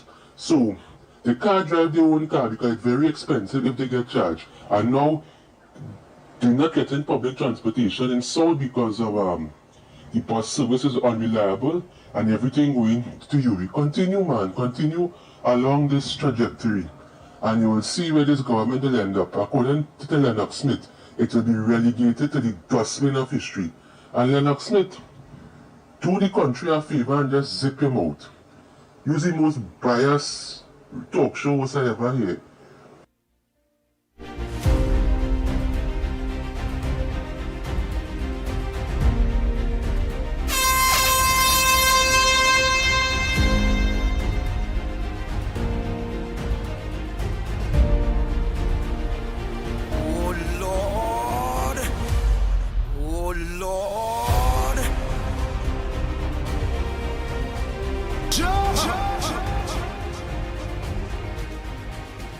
Papa, you's a very biased fella. I know you's a very, very biased fella, partner.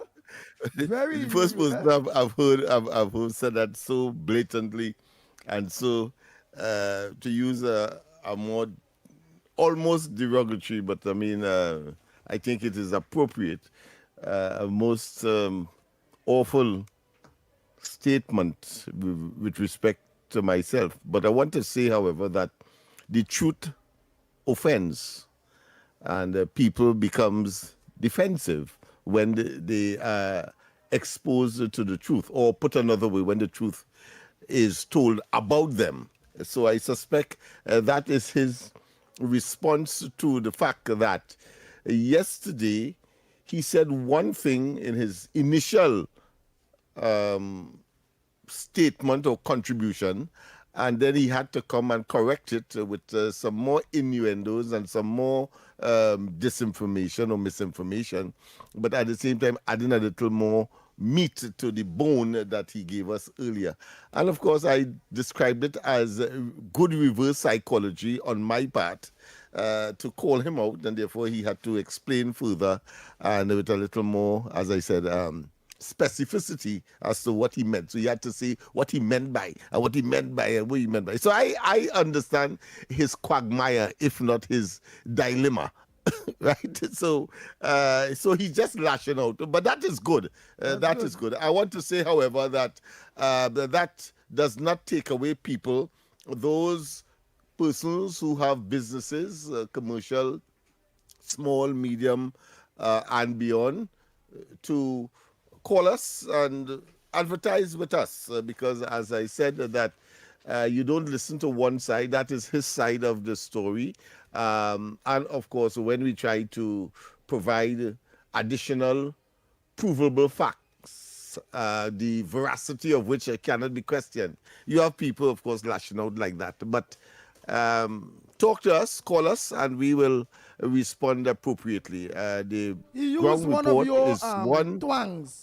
He used one of your twangs, Lennox Smith, and What's he that? said What's quite that? well of the dustbin. What's that twang again that you said the PNM will be what? Yeah, relegated to the dustbin of political history. Yes, I will often refer that to the PNM, because they have become so obsolete and so irrelevant and so ocious that you have to say that they will be on their own accord delegated to the dustbin of history. We have a call. Let's go to the line. Before we take those calls, let's take the break.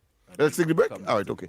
All right, so we take the break, and when we come back more, it's getting hot, literally and figuratively in here, when we come back.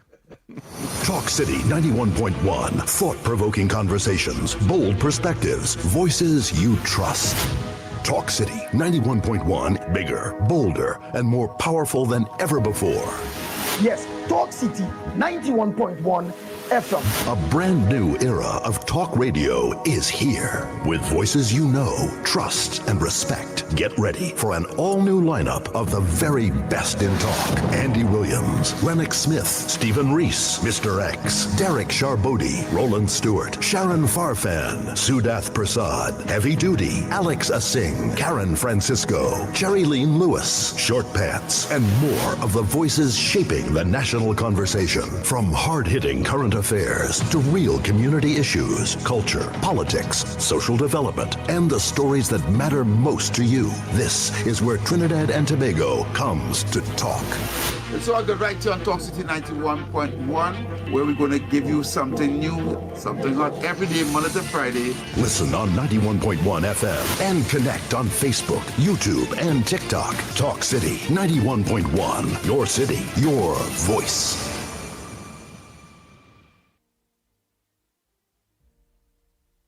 Talk City 91.1. Thought-provoking conversations, bold perspectives, voices you trust. Talk City 91.1. Bigger, bolder, and more powerful than ever before. Yes, Talk City 91.1 FM. A brand new era of talk radio is here. With voices you know, trust, and respect. Get ready for an all-new lineup of the very best in talk. Andy Williams, Lennox Smith, Stephen Reese, Mr. X, Derek Charbodi, Roland Stewart, Sharon Farfan, Sudath Prasad, Heavy Duty, Alex Asing, Karen Francisco, Cherry-Leen Lewis, Short Pants, and more of the voices shaping the national conversation. From hard-hitting current affairs to real community issues, culture, politics, social development, and the stories that matter most to you. This is where Trinidad and Tobago comes to talk. It's all good right here on Talk City 91.1, where we're going to give you something new, something hot every day, Monday to Friday. Listen on 91.1 FM and connect on Facebook, YouTube, and TikTok. Talk City 91.1. Your city, your voice. Imagine a gender-equal world. A world free of bias, stereotypes, and discrimination. A world that's diverse, equitable, and inclusive. A world where differences are valued and celebrated. This March 8th, in recognition of International Women's Day, Talk City 91.1 FM proudly launches Women Who Lead, a powerful feature highlighting dynamic women who are breaking barriers, leading with purpose, and shaping our nation's future. Tune in to Talk City 91.1 FM starting March 8th for Women Who Lead. Because when women rise, we all rise.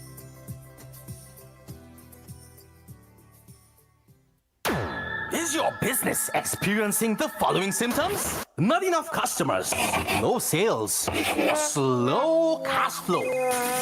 It's time for your business to be seen and heard by thousands of potential customers inside this new, exciting television and social media feature. Welcome. The 1020 with Junior K. Up for this exciting challenge and confident about your business? If you are, the 1020 feature is just for you. It's where you give your customers 10 reasons in 20 seconds why they should shop by you. This fun-filled feature will be captured, packaged, and aired on television and promoted on social media simultaneously. Small, medium, and large businesses call or WhatsApp 764-3378 or 313-4215. Let's feature your business. 1020 with Junior K. It's affordable, effective, and fun.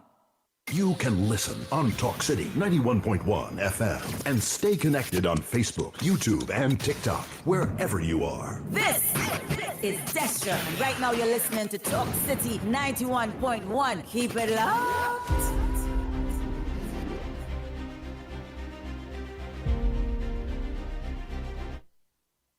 Oh boy, oh boy, oh boy. We are back, we are back, we are back. Your time check. Yeah, it's 33 minutes past the hour, 7 o'clock, and you're listening to the Ground Report. So the lines are open for you. Now, Smith, anything else you would like to add before we open back those lines? Well, yes, of course. The latest iteration, again, is riddled with contradictions and misleading statements. During the course of my response to which you specifically asked me to so do, I missed the actual area that I would have liked to focus upon with respect, of course, to the Bossman Mako contribution this morning. So maybe if you get a time to play it over, I'll be able to identify it. But, you cannot come on the Ground Report and make statements that cannot be certified or verified. And we have a duty and responsibility as part of the Fourth Estate, the media, to do fact-checking or fact corrections. And I know that people may be offended because they would have been exposed, particularly if the intention, I'm not saying one way or another, but if the intention is one to mislead want to be generate a kind of emotion that is not nestled in factual information. I took me, and we did it already, I think 2 weeks ago and last week, I believe, when we said that electric buses are carded to be deployed in Trinidad, and that tenders have gone out. I think it's about 300. I had said 600, but I checked yesterday, and it appears it's about 300. And in that, they are replacing, of course, the diesel buses, so to speak, and the stations for for these buses, meaning that to charge them, because is electronics, so the batteries have to be charged after being exhausted, and that, I think, is also being put in place. In term, oh yes, I think I got what he was saying. He said that, of course, Patrick Manning left a perfectly functioning transportation system. But I want to say that was more vicarious in the sense that it piggybacked on several international conferences that our monies were used to sponsor without, of course, the appropriate or the concomitant benefits to Trinidad and Tobago. We had CHOGM here, and we had, of course, the Summit of the Americas here. But when we look at the expenditure versus the benefits, clearly Trinidad and Tobago has not benefited. However, one of the beneficiaries of that exercise was that the purchase of those buses specifically for that, which then, of course, were transferred to the Public Transport Corporation, and they have, of course, I believe, have reached the end of their life, or whether they were appropriate or not is a different story. But the fact is that over time they would have been utilized, and therefore, as everything else, would come to the end of their useful life. And there's a need, of course, to augment and to put new things in place. And of course, in this case, the government has agreed. I think it would have been an initiative of the last administration. So I want to deny any biases, because we did say that, I think last week, Andy, when we said, listen, we agreed that there are certain things that the last administration did that this administration now has to follow up on. I think that this electric bus scenario is another one of them.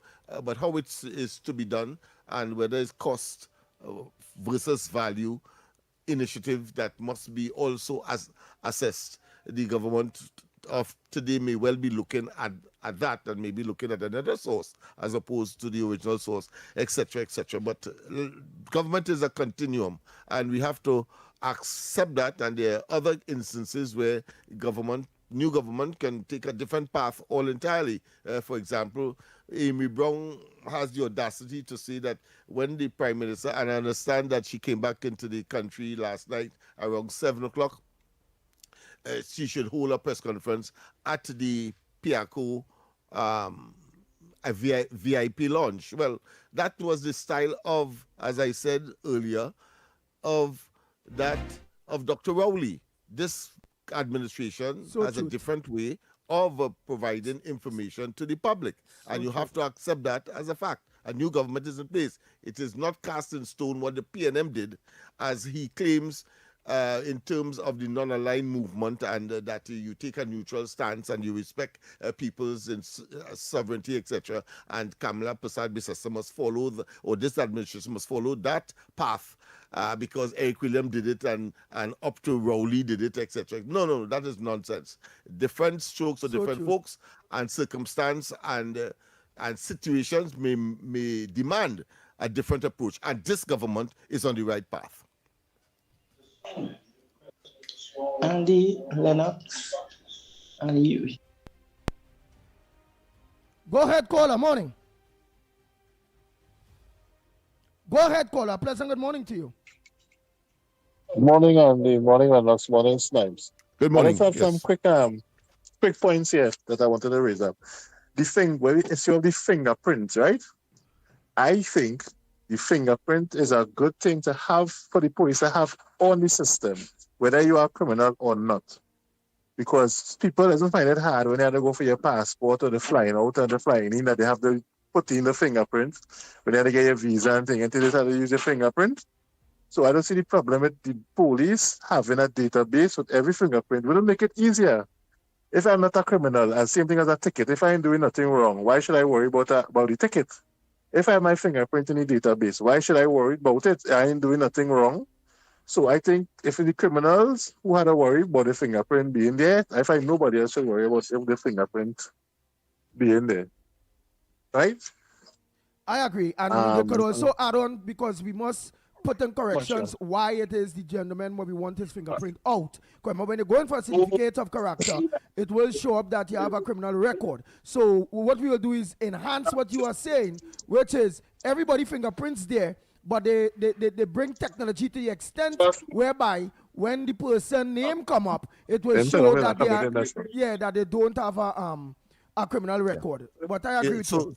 So you have a two-tier system then. You have, of course, one for civilian, general, non-criminal, and then you have one for criminal, so that you can search both database, because somebody might have been lost, for example, and some print, because you want to find out whether or not they left the country, in this case maybe, and they leave a print somewhere. You can search the civilian database in order to find out. These days, of course, that technology is pretty simple. That was one of the pet areas that I would have done in my own criminology Anything else, caller? program. Yeah. One more thing. The thing with the HSF fund, right? I think what the lady was trying to say, what Marsha Walker was saying was really truth, right? Because I went and looked at the fund online, the Ministry of Finance as well. And they did do a withdrawal of 410 million, which equates to 2.788 $2,788 million TT dollars, right? Even though the fund went up to 6 point something. Remember, this is a fund. It have investments. And if our investments make money, it is going back to the fund. So even though they withdrew money, the fund would go up because it making money. It ain't losing money, it making money. I don't think the government put anything into the fund, but because it is a fund and they have investments and the investors making money, the fund will go up. But I don't see the problem with the government if we are under pressure taking out money from the fund. No, but they have to account for where they use the fund. But you see where they use the fund? Because again, what the caller problem was. No. They didn't say They didn't say where they use the funds for, or they said the funds was withdrew from the HSF from the 410 what date? million US. That was sometime last year. It was laid in Parliament. No, it was laid in Parliament. I think Tuesday. It was laid in Parliament. All the information was laid in Parliament. Let's get it clear. Let's get it clear here. The reference is being made to the last budget, which was, of course, the just before the review, which would have been a budget that was initiated by the PNM. You see, right? I think that's where the discrepancy is, and of course nobody is clear as to whether or not it was withdrawn by the last administration or this administration for the purposes of in this case, the review. It was done under, I think, in the last quarter, in between June. Okay, right. And so it would have been for the September. For the review. It's online. It's on the Ministry of Finance. Yeah. It was withdrawn then. Well, then in the last quarter. Well, then we could fairly say that it was done under the UNC government. Right, it was done under the UNC government to subsidize the budget of the PNM. The budget of the previous administration. Yeah. Okay. All right, and there's another issue as well. The money is never borrowed from the HCF.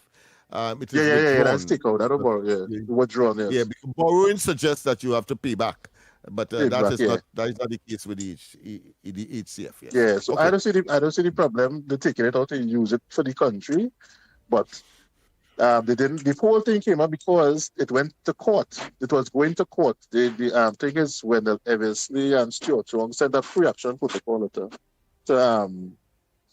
the Ministry of Finance. So that's but it wasn't bringing it to Parliament. So that's how they end up bringing. But they wanted to know what the truth happened. So that's how the whole thing came up.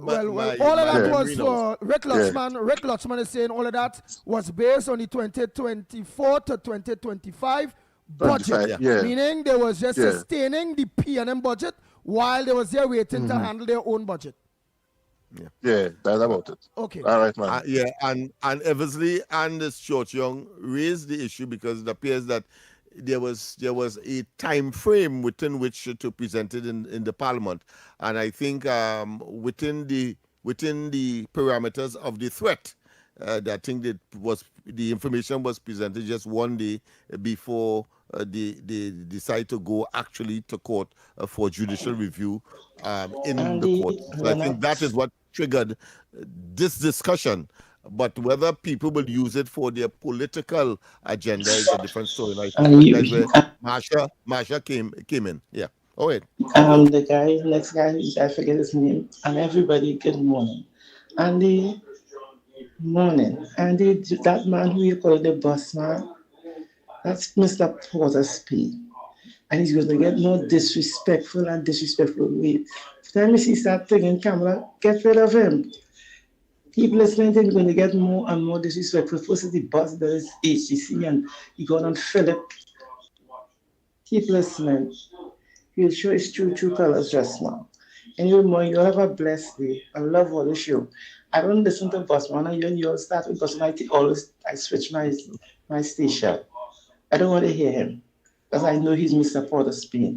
Keep listening to him. I'm saying accused of wasting time on that stupid guy. He needs Christ in his life. Anyway, you all have a blessed day. Bye-bye. Thank you. Morning, Andy. Morning. This is Kenrick. How you doing, man? Morning. Hey, listen. I hear about fingerprint business. I have to say something. The fingerprint is this. My fingerprint is in the data of the United States. If I do anything, and they take my fingerprint, it comes up. Anything. Okay?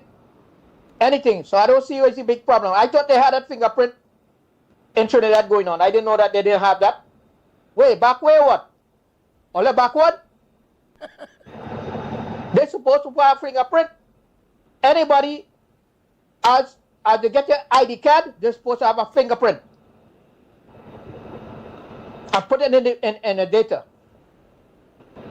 In the main data. So anything comes up, that fingerprint comes up. How about that? All right. You ever thought about this? Good morning, Brown Report. You know, all the time this program was going on, and you didn't hear say about a bus ban.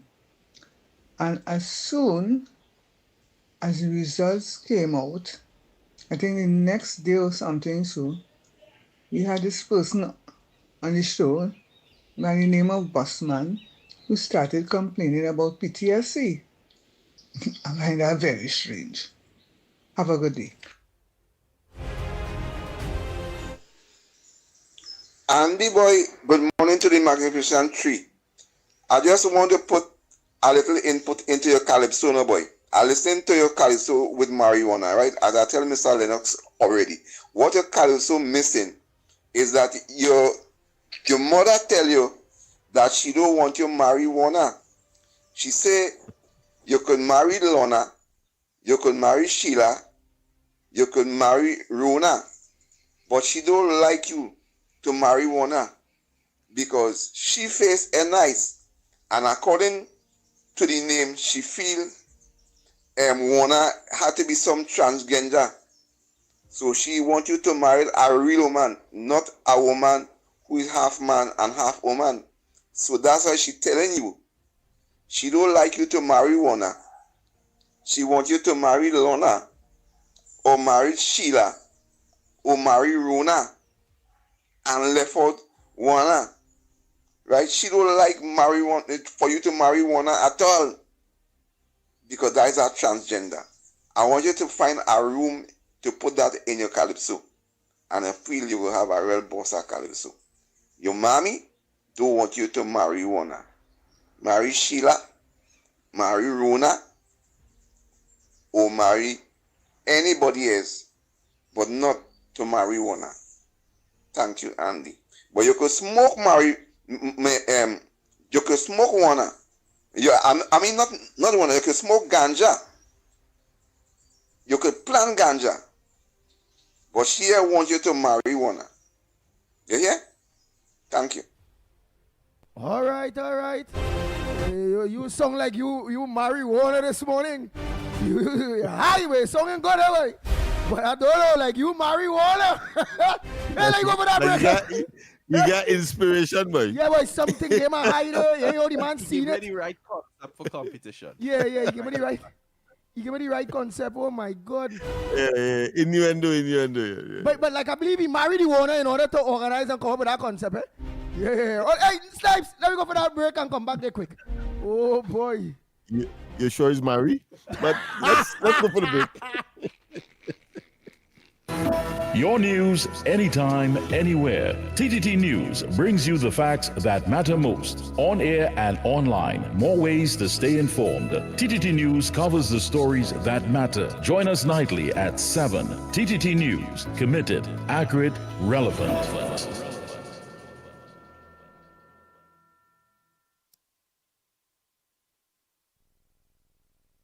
Inspired by actual events. Everybody has a fear of something, right? Well, so do I. This is Janine. Despite resolving an incident in the past, Janine developed the fear of late electricity bill payments. Current gonophobia is no joke. Sometimes I would even black out. It was horrible. I felt so afraid and powerless. Thankfully, Janine took charge of her life when she was encouraged to sign up for TNTech's free online e-bill service. E-billing is such a brilliant idea. Signing up was a breeze, thanks to that knowledgeable CSR. And now I have the power to pay my bill on time, fearlessly. Thanks, TNTech. Visit ttec.co.tt to sign up for e-billing today. TNTech, the power to make it work. She leads, she inspires, she makes history. This is Women Who Lead, a special International Women's Day feature on Talk City 91.1 FM. I don't wanna stop your shine, 'cause I love it when you shine. Yeah. Today on Women Who Lead, we spotlight Drupadi Ramgunai. She didn't just sing, she sparked a cultural revolution. Drupadi Ramgunai is widely recognized as the queen of chutney soca, a pioneering artist who transformed traditional chutney music by blending it with soca rhythms, creating a sound that would energize generations and redefine Caribbean music. In 1988, her hit song Roll Up the Tassa broke barriers, introducing chutney soca to mainstream audiences and igniting debate, celebration, and cultural pride across Trinidad and Tobago. At a time when the genre was largely male-dominated, Drupadi stood boldly at the forefront, unapologetic, innovative, and powerful. Her music challenged norms and expanded the national soundscape, giving Indo-Caribbean culture greater visibility within Carnival and beyond. Through decades of performance, recording, and cultural advocacy, she has become not just an entertainer, but a symbol of artistic courage and cultural fusion. Drupadi Ramgunai's legacy is one of resilience, rhythm, and representation, proving that leadership can come through melody, movement, and fearless expression. You've been listening to Women Who Lead, celebrating the women moving our nation forward. Brought to you by Talk City 91.1 FM, your station for conversation, leadership, and community. I don't wanna stop your shine, 'cause I love it when you shine. Yeah. History in the rhythm. Issues in the spotlight. Talk City 91.1. This is Destra, and you're listening to the Ground Report on Talk City. Keep it locked. The Ground Report with Andy Williams and Lennox Smith.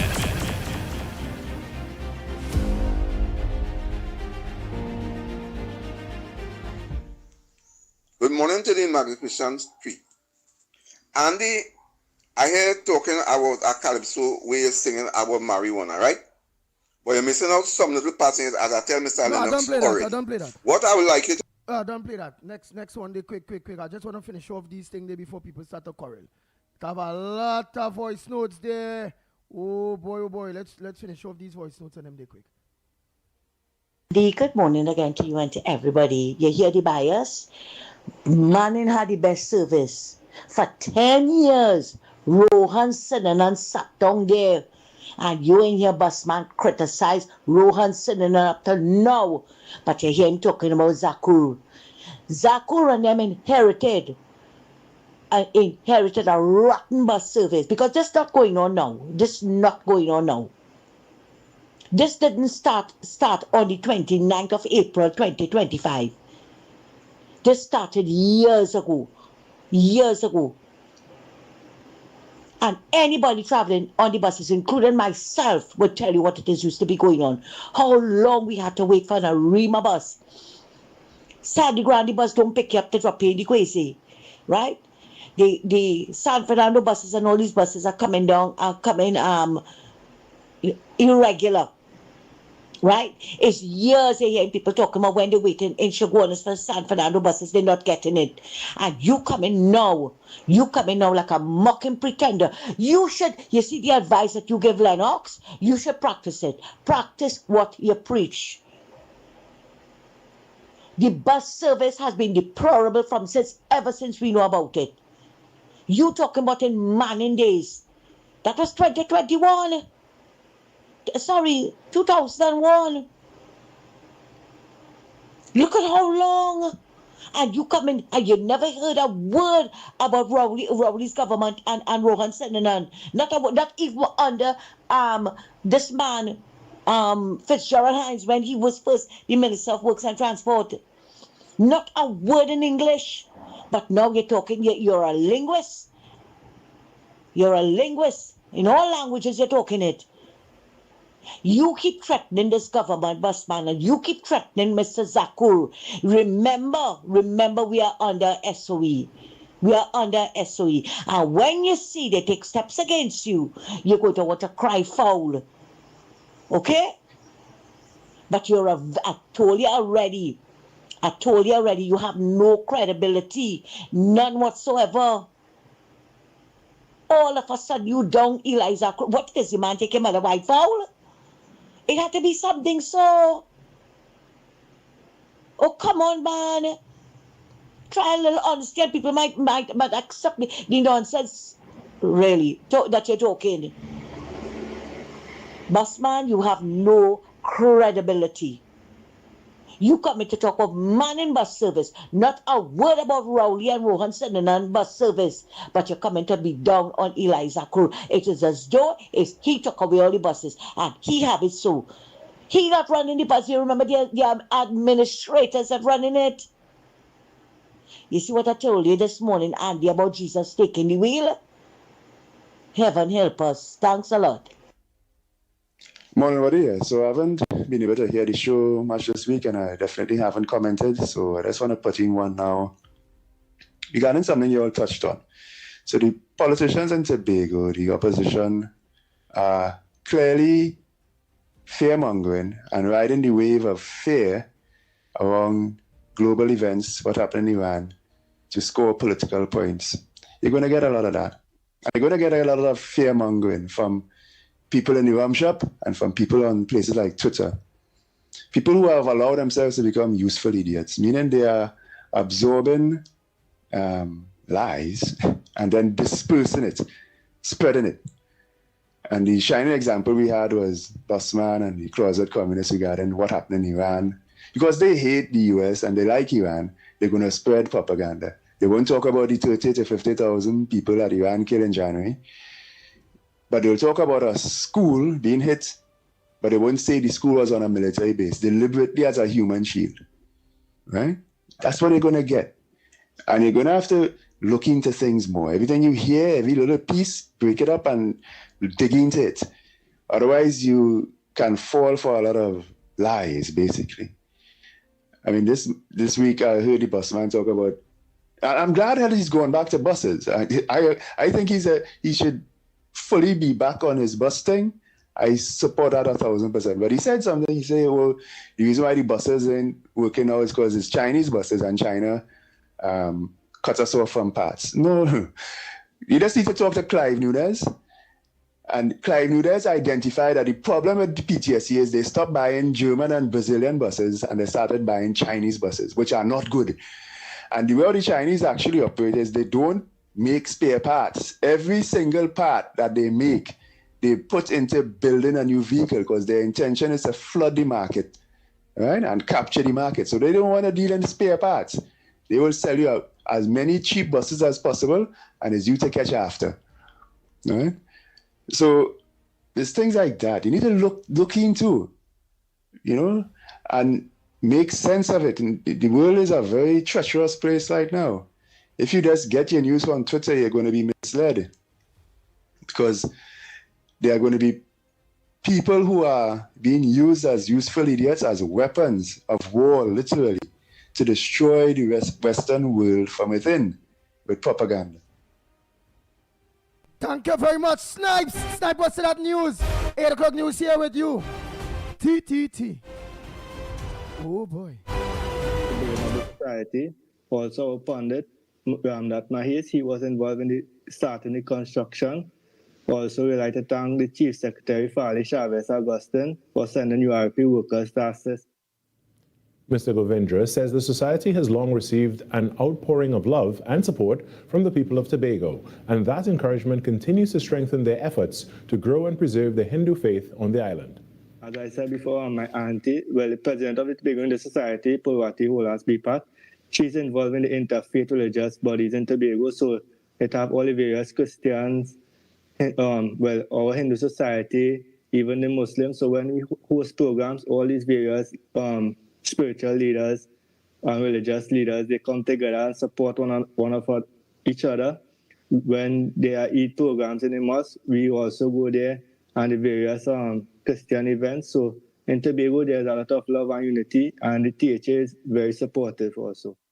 The society says its mission in Tobago's cosmopolitan community is to promote Hindu cultural expression through music, dance, and festivals.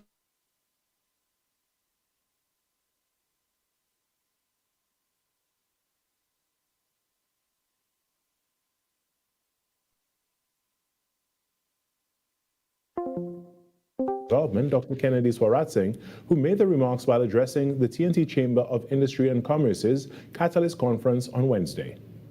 During his address, the minister said SMEs can help move the carnival creative sector to the next level of economic viability.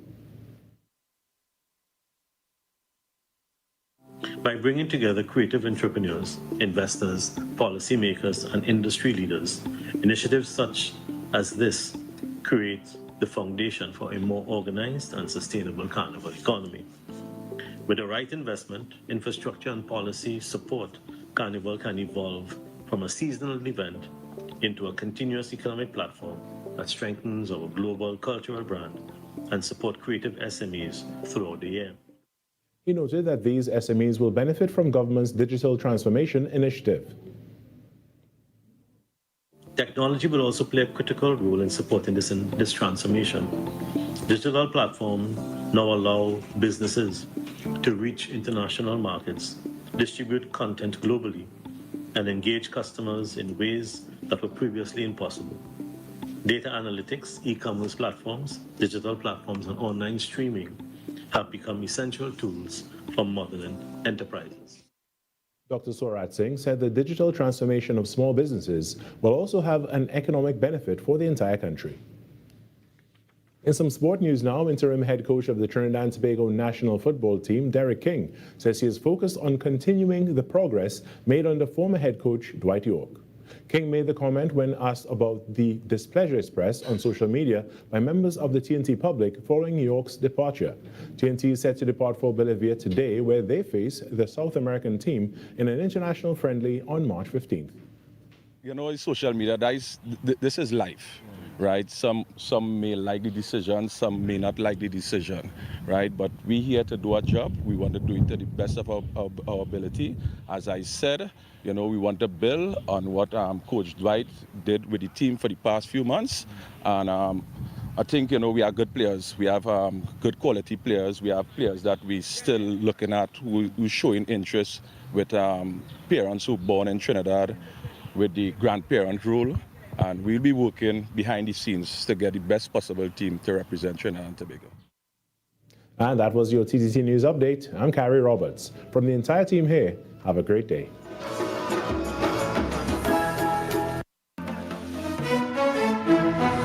That was TTT News on Talk City 91.1 FM.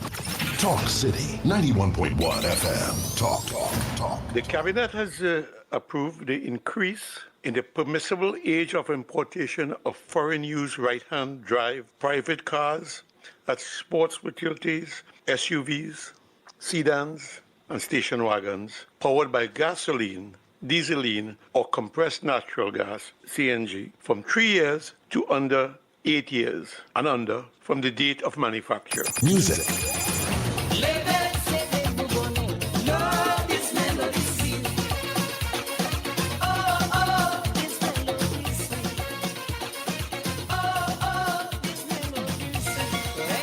Culture.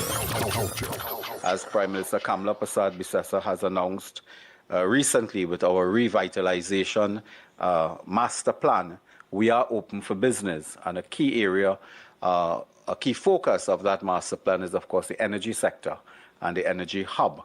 And we will be open for business, not only for Nutrien, but for all other players that wish to discuss their investment portfolio with us. Engaging conversations, latest news, our music. This is Talk City 91.1 FM. Dreaming of a place to call your own? The Land for the Landless program could be your first step towards that future. Applying is simple. Visit www.lsatt.com or the Land Settlement Agency's official social media pages. Carefully read the application guidelines, then complete and submit your form. Remember, all applications must be submitted online and no applications will be facilitated at LSA offices. Need assistance? Free in-person application support is available at 5 application hubs, including the Arima, Lisa's Gardens, My Tower, and Tarodale ICT Access Centers, as well as the BPTT Mayaro Resource Center. You can also access computer services at any ICT Access Center across Trinidad. For additional information, email lflp.lsa@gmail.com or call 299-0795 extension 3482 Monday to Friday, 8 a.m. to 4 p.m. Opportunity today, a home tomorrow. You have until March 24th. This was a production of the Information Division, Office of the Prime Minister. This March 8th, in celebration of International Women's Day, Talk City 91.1 FM proudly presents Women Who Lead. Imagine a world free of bias and discrimination. A world that's diverse, equitable, and inclusive. A world where women's achievements are celebrated and their voices amplified. For over a century, International Women's Day has championed gender equality, and the journey continues. Join us as we highlight powerful, inspiring women who are breaking barriers and shaping our future. Women Who Lead, launching March 8th on Talk City 91.1 FM. Together, we can forge gender equality. This isn't just radio. This is your voice, your city, your platform. Who else? Talk City 91.1, where the conversation begins. This is Destra, and you're listening to the Ground Report on Talk City. Keep it locked! Oh boy, oh boy, oh boy, oh boy. We are back. Time check. It's 8 minutes past the hour. After 8, yes. 8 minutes past 8. And you're listening to the Ground Report right here on Talk City 91.1 FM. And you are viewing us. Yes, you're viewing us too. And listening to us on our several social media platforms. Real Media TT on Facebook, Real Media TT on YouTube, Corridor Transformation on YouTube, 648 Television on YouTube, The Ground Report on YouTube. Closer to us at Talk City, 91.1 FM on YouTube and on Facebook and on Twitter. Okay, go ahead, caller. Officer, go ahead, officer. Morning. Yeah, morning. I want to clear up something with the ruling of the court with the fingerprint stuff. Yeah. Now, when you are charged for an offense, your fingerprint is taken and you're on a database with either a matter pending in court or a conviction or whatever, right? However, when you apply for a certificate of character, your fingerprint is also stored in a database and it could be used to help solve crime, which have been done in the past. So by you didn't get charged before, you went to apply for a certificate of character, and then they compare your fingerprint to some print they find on some crime scene. You could end up getting charged, and that has happened in the past, right? However, when I now remember in 1990, after the coup, right, most of the fingerprint data they had was destroyed because of that. And they come back and they started to build up the database based on the people applying for certificate of character. They store these fingerprints. So it is being used to solve crime, right? But in the court ruling, when you get charged before the court and you apply for a certificate of character and you go for it, it'll show up on the data that you have a matter before the court or you have a conviction if the case is finished. But many times the police and them don't update the data which you're supposed to do. And you could be waiting to get a certificate of character and that data is there and they keep telling you, well, we can't give it because we still checking to see if you have any conviction and them thing. So I used to advise people when they come to me with them problem to go to the court and pay for the court filing on it, the extract, and take it to them, which making you spend more money now. One, you had to go to the court twice to get it because you had to apply and then go back and next day to collect it. So it's more money you had to spend. So what the court ruling actually did is saying that the police is responsible for destroying the records when the case is determined. That don't mean to say that your data not in the system, It means then you should not be showing up that you have a matter pending in court, or it should be showing that the matter was dismissed. You understand? So you won't have the owners to go and prove anything. So that is what this is about. But your fingerprint, now if you never went for a certificate of character, your prints would not be in the data, right? Your prints is only in the data when you go for a certificate of character or you're charged. You understand? Okay. So if people could live in Trinidad and die in Trinidad and they was never in the system. They're never in the data. But it's very hard to break the data, especially if it is you have to get most things now, you have to get a certificate of character. For job, exactly. For visa, that is why, okay, look like in America here. I will be in the data because I was naturalized. I had also to go through the biometric and thing where they take my fingerprints and them kind of thing. But it have people who living in America here. They would never be in the system because they never had anything to do with biometric and thing. You understand? Mm-hmm. So yes, I am in the system. Like if they only had to punch in my name right now, and they could know everything about me. My name, my age, where I'm from, everything. Just by punching in my name alone. Much less to take any fingerprint or anything. They can take my ID card, as they snap it, they can get everything about me. And that is what the data system is about. That is where the new system is about. So we have that technology here. That is how it is. It's just the police need to keep upgrading the system. As in, if somebody's not charged upgrading it, they will not charge, they win the case and them things.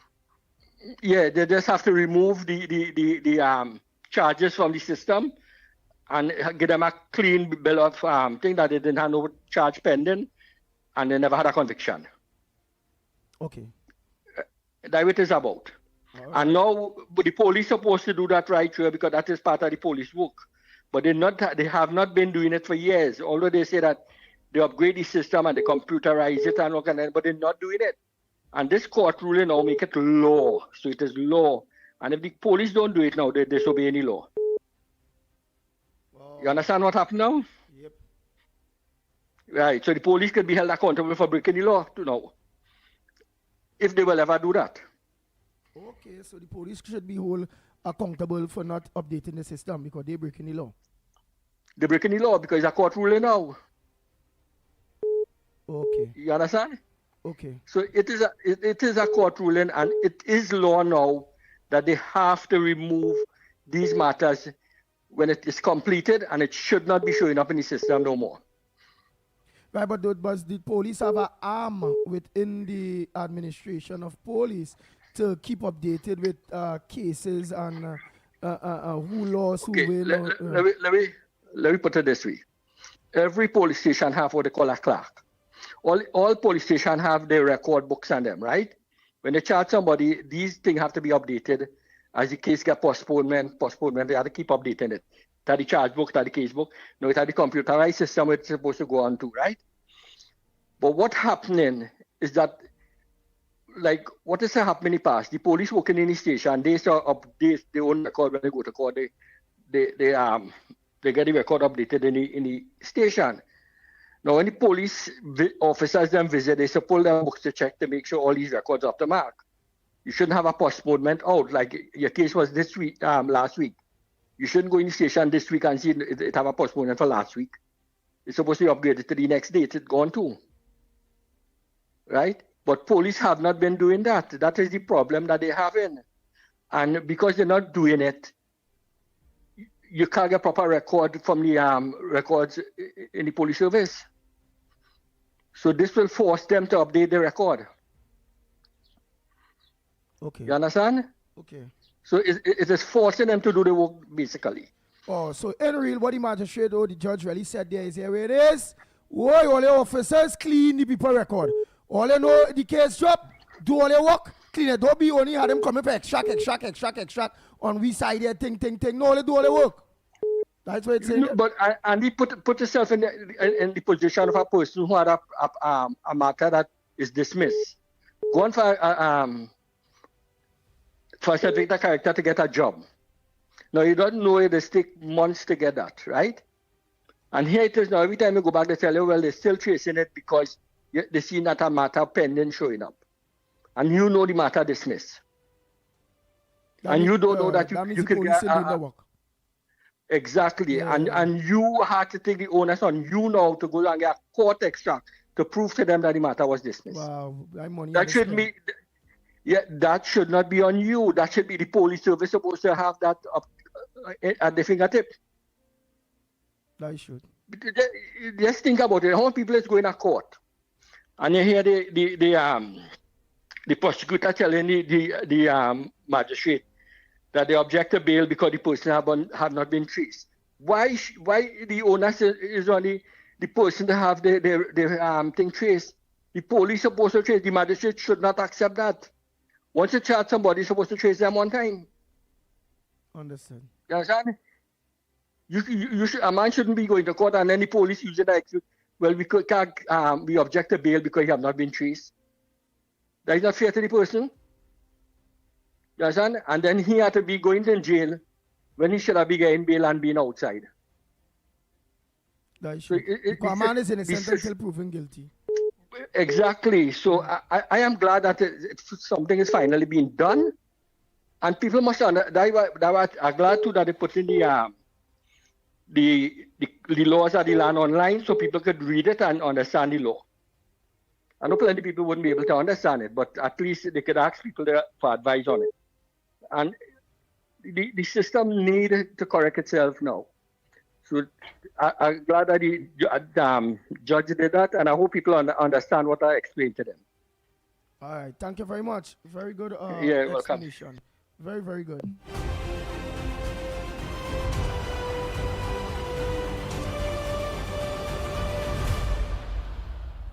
Hey, let me say a pleasant good morning to Makano. Good morning to you, Makano. Oh boy, go ahead, caller. To T-Mobile. Oh boy, next caller. Go ahead, caller. Morning. Good morning, Andy and Lennox. Lennox, what happened to the night program, boy? You tired? No. we'll be there. You'll get 2 for 1 soon. Right. Good morning, Right? good morning, Okay. Andy, Lennox, director, everybody listening to the program. I want to put my foot in Al-Rari's shoes there, and I'm going down a wrong road there. And I want to find out why he wants to know and he's questioning the list. All I want to know if that list has anything to do with the Interpol watch list. Because if we have, and the Prime Minister has always said that, particularly when Maduro was taken to America, she said, "All you watch out, all you're going to see, senior government official in CARICOM might have questions to answer, and respectable people." So is Mr. Big on that list? Is the pedophiles and them on that list? Are all the people who money laundering because the JJ, they are coming for you, and you. No, the frightening thing, I hope the whole of Trinidad listened to Sturge interview with Vashi Tiwari. That was a telling. You imagine we have Fitzy had a 360 radar system. It had blind spots. It had blind spots in Sandman area. It had blind spots in Calibil area. And he mentioned that he used to see a lot of boats there parked out outside, filled with Venezuelan, allegedly might have been trafficking in women and things like that. That is what we had, blind spot. We had a government possibly facilitated, and that is what the Honorable KPB is saying, a narco-trafficking sort of organization in Trinidad was facilitated by a political party. Those are the things we should now be prosecuting. And the lollipop man, the candy man, he wants full disclosure. When KCR clapped back at him and said there is a list of a number of MPs who possibly have questions to answer with respect to the female gender in the office, did he make an attempt to kind of clarify us and tell us what KCR was talking about? So no full disclosures. They must come with clean hands. Go on, have a nice morning. Thank you very much. Next caller, pleasant good morning to you. Caller, where you calling from? What's your contribution on the ground report this morning? Good morning, Brother Andy. Good morning, Lennox Smith. And good morning, Mr. Sniper. Go ahead, Malcolm X. Andy, you know I staying on the ground with the purpose of the ground report. I was proud to be part of all your march and all your support. Now, I speaking about something I see on the news last night with the breakfast shed. Now, they say they give the people by a month to move out. I only hope the breakfast shed didn't go through the same thing as what Manu and them went through at the Mecca and what the people went through on the mall. Up to now, they're still going through on the mall on Queen and Henry Street. That anyway, that have black people in prime land or prime place, they're looking to get rid of them. Now we're watching idly with P&M. And I keep telling all you that P&M never help the black people, and I will always say to the black people is the problem to themselves, which is the Afro-African Negro Trinidadian. We is the own problem because we not racial, and we watching race in the face, because when the 1% get on TV and say they are the minority, I hear that on national TV, them, as well we win the election, they say there is the 1% and there is the minority, but they have real power, and they show we where the rich get richer to help and in help the poor. Right? Now, I'm watching that where people mobilizing and mumbling and bawling, now is we time because UNC in power, and I'm telling you, my Indian brothers saying that. And they're showing it in a way that they want you to hear what they're saying. We have no time because everybody in Trinidad, Lennox, I want you to hear this, because you're a man, you study, you're bright, and you're reading plenty. Under all governments, the Indian, the Chinese, the 1%, the French Creole, now the Spanish, now is the them Arab and them with the Jaro, everybody benefiting. And you're seeing we still in a way, you see that breakfast shed, it was moved from Dock Road to build the Hyatt. I know all of my time coming, but I have to talk what I am seeing as a citizen of the country. They moved the breakfast shed and they forced them off at Dock Road and they give them that little piece of place under whatever condition. Now I hear they have a deadline to move, right? Eric Williams say he give the Drag brothers a piece by Bessel Street and move them from the promenade. They give what they call the nigger mall. That's what they used to call it with the Negro people. On Queen, Henry Street, and Frederick Street. 3 times that place or twice that place burned down. Up to now, nothing can go there for black people. So what I am watching at the Pan place in Macoya there, Rowley and them looking what's the gateway. All you, I am feeling that not everybody eyes closed to see what's going on. It's time. It must be shared equally.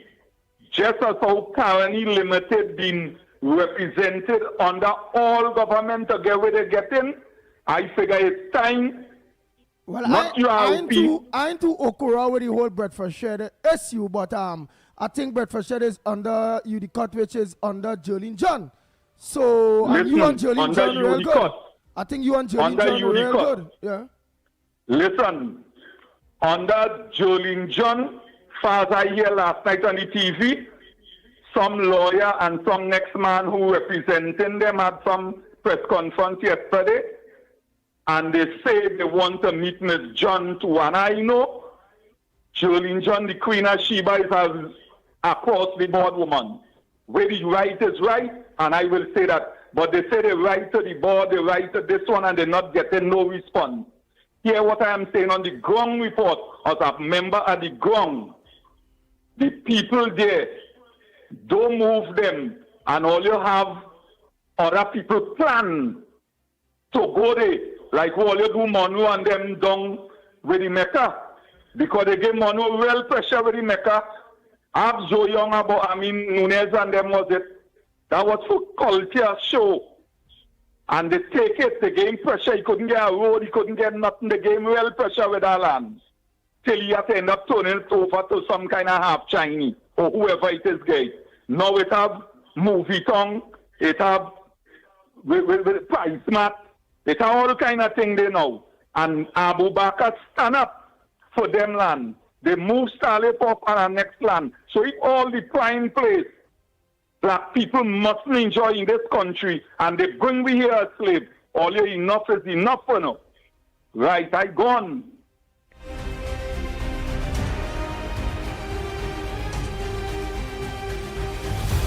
Bang, bang, bang, bang, bang, bang, bang, bang. Oh boy, well the boss in charge of that is a black woman, Jolene John. So let's see how that aspect goes. We have a call. A call. Yes, Jolene John, and I think some part of it is EGC. But let's go to the line. Good morning. Welcome. Hi. Good morning, gentlemen. Yes.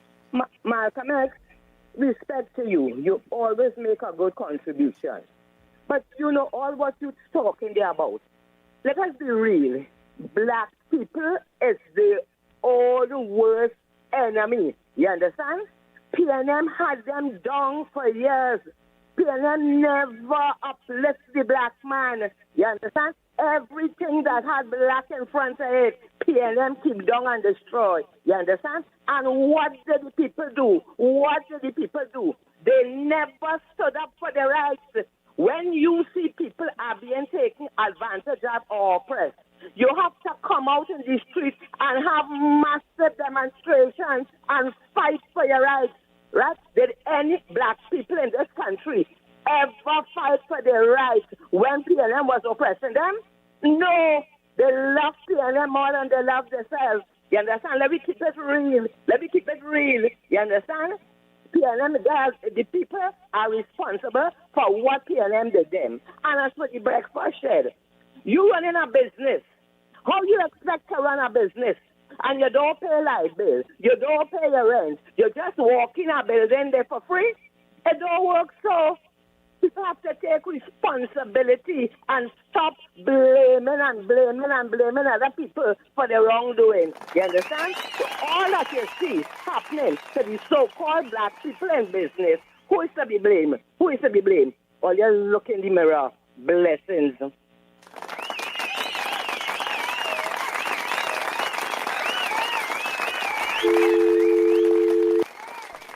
Have another call? Take the next call. Yeah, let's take the next call. Let's take the next call. The arguments are very, very potent. Good morning. Good morning. Yes. Just lower the gadget in the background. Okay. Go ahead. Good morning to the Magnificent Tree. Good morning. Mr. Lennox, I hear they're talking about this breakfast shed and thing. But you see, we Negro people, we have a real problem, boy. I don't know why, because as a young boy, 22 years old, I was working down Shag pulling material for one Winston Samuels thing hardware, a wholesale place. And when we used to go in there, it had a lady named Patsy, a rescued Negro lady, used to be selling cornmeal soup. Those days you're getting a nice bowl of soup for $5, Mr. Smith. Right? And this lady used to make real money. And we used to go also on the wharf in Port of Spain because in Shag we used to pull lumber. And in Port of Spain we used to pull like amarites and louvers frame and all them kind of things, right? So Negro people was always in this business long time selling food. So I don't know how now they come in and they can't pay rent or that kind of thing.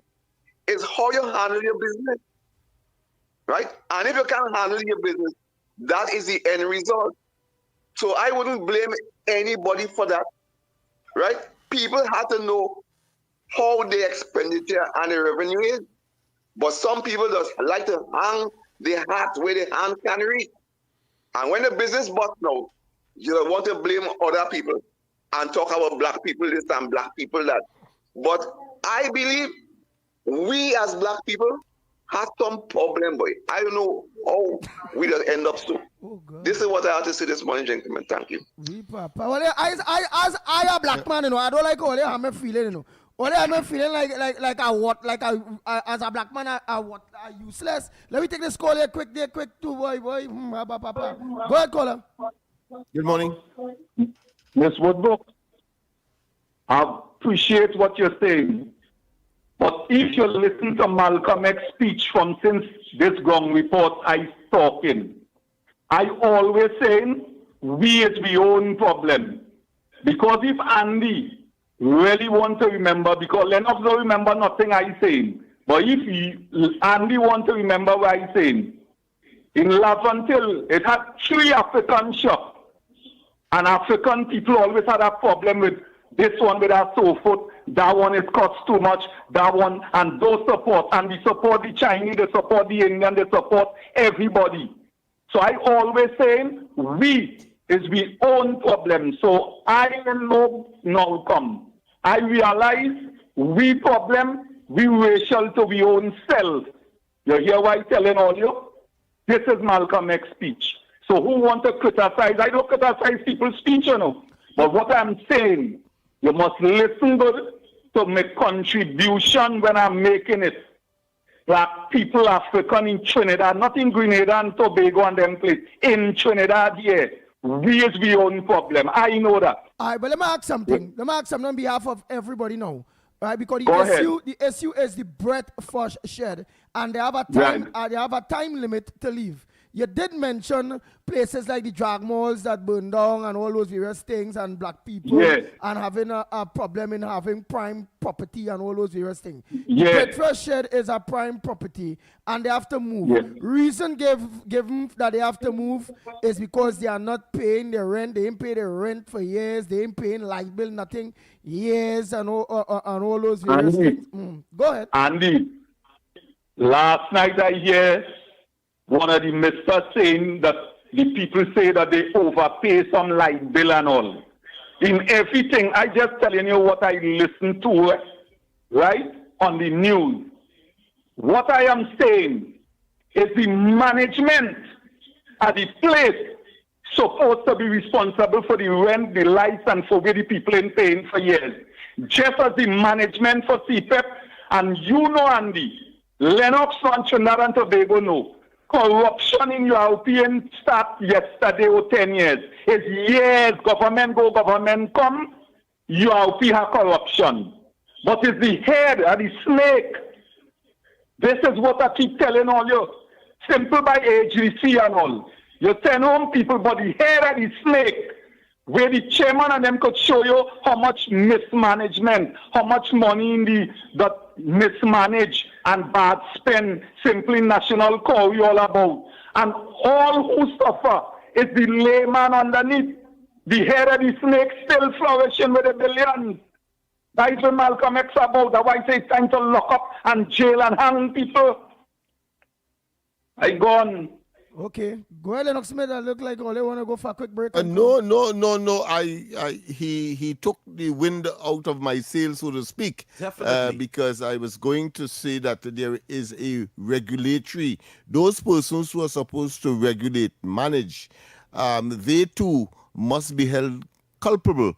And there is something as well in civil law called estoppel, where if you have an obligation, but the people who are supposed to enforce that obligation, you began, of course, to be delinquent, and you began to, and in this case, of course, not paying, and they accept it over time. It becomes the norm.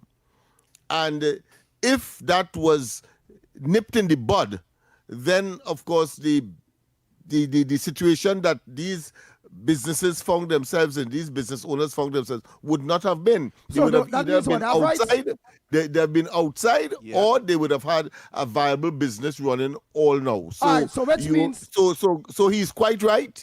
The regulators, those who are supposed to supervise, etc., must be held accountable as well. What I would say, however... But do they have rights?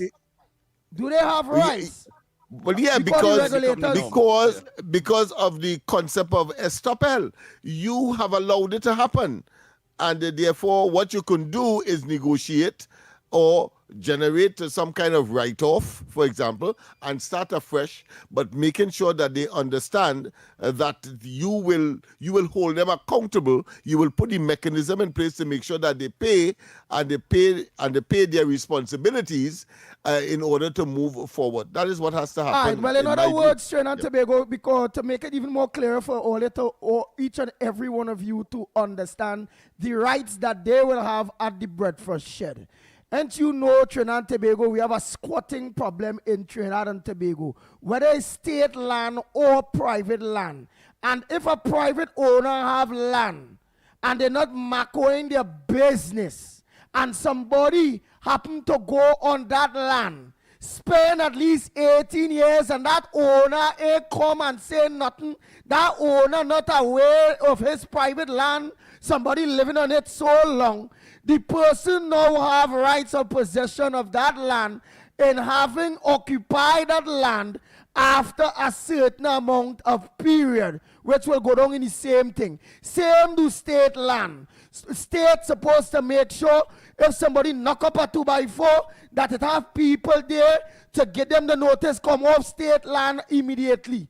Then the state mind their own business as of what UDICOT was supposed to be doing for the breakfast shed, minding their own business, making sure that these breakfast shed business people pay their money, they automatically have rights. Just like a squatter who on state land for over 20 years, the land is automatically their own so long as they can prove it. The state just can't throw them out. And if the state have to get them out due to public purposes, the state will have to compensate them, pay them, relocate them, but money have to be spent. It is what it is. Wonderful exemplification of the issue that is being addressed here. Of course, in the case of private land, 16 years, and state land, 18 years, you have what is called adverse possession. So you can apply to the court and get a vesting order in order to get the land in your name. Of course, in the case of the vendors, you have a situation where the state refuse to enforce their right to collect the rent, and maybe T&Tech give them, of course, a blind for many years. Yeah.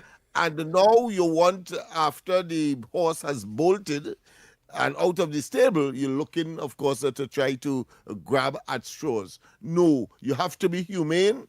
You have to be considerate. And one of the ways that could be remedied is simply write off the whole process, start all over again, and make certain that you implement your part of the process by you doing your role as the owner or the landowner, or as the person who is responsible for the infrastructure and providing accommodation for these people at that very, very valuable spot. So their lawyers, their attorneys will have a very, very, very strong case in the state just throwing these people out, you know. Yeah, public opinion as well will be in favor of our good friend as well, who has taken up the case as mentioned earlier. Malcolm X. Yeah. Well, boy. Well, right on the ground report, as we always say, whether or not, either or, we will always stand up or do the right thing.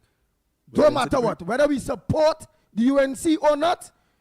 Hey, look, Lennox Smith with the ground report, just Brilla. That thing is called a primary facie case or something. It's called it. Prima facie, yes. No, say wait, it is now, man. Prima facie, yes. A prima facie case? Yeah, prima facie.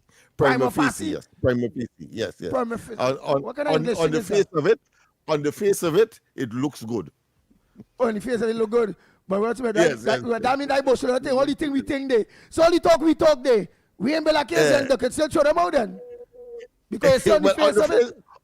On the face of it, we have a case. But let's go for the break. I would like to build a prima facie case. Let's hear.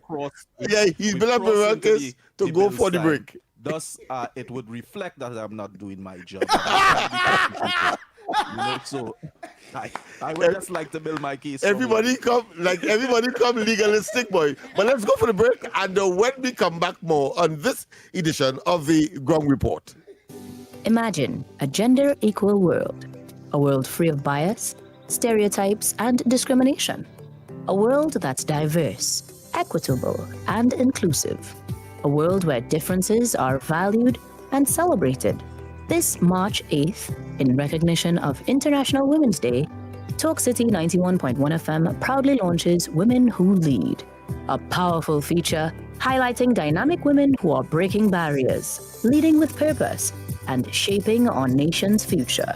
Tune in to Talk City 91.1 FM starting March 8th for Women Who Lead, because when women rise, we all rise.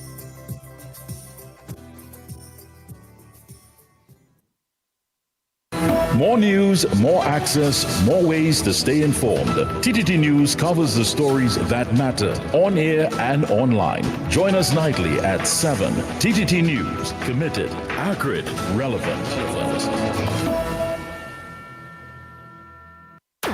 Is your business experiencing the following symptoms? Not enough customers, low sales, slow cash flow.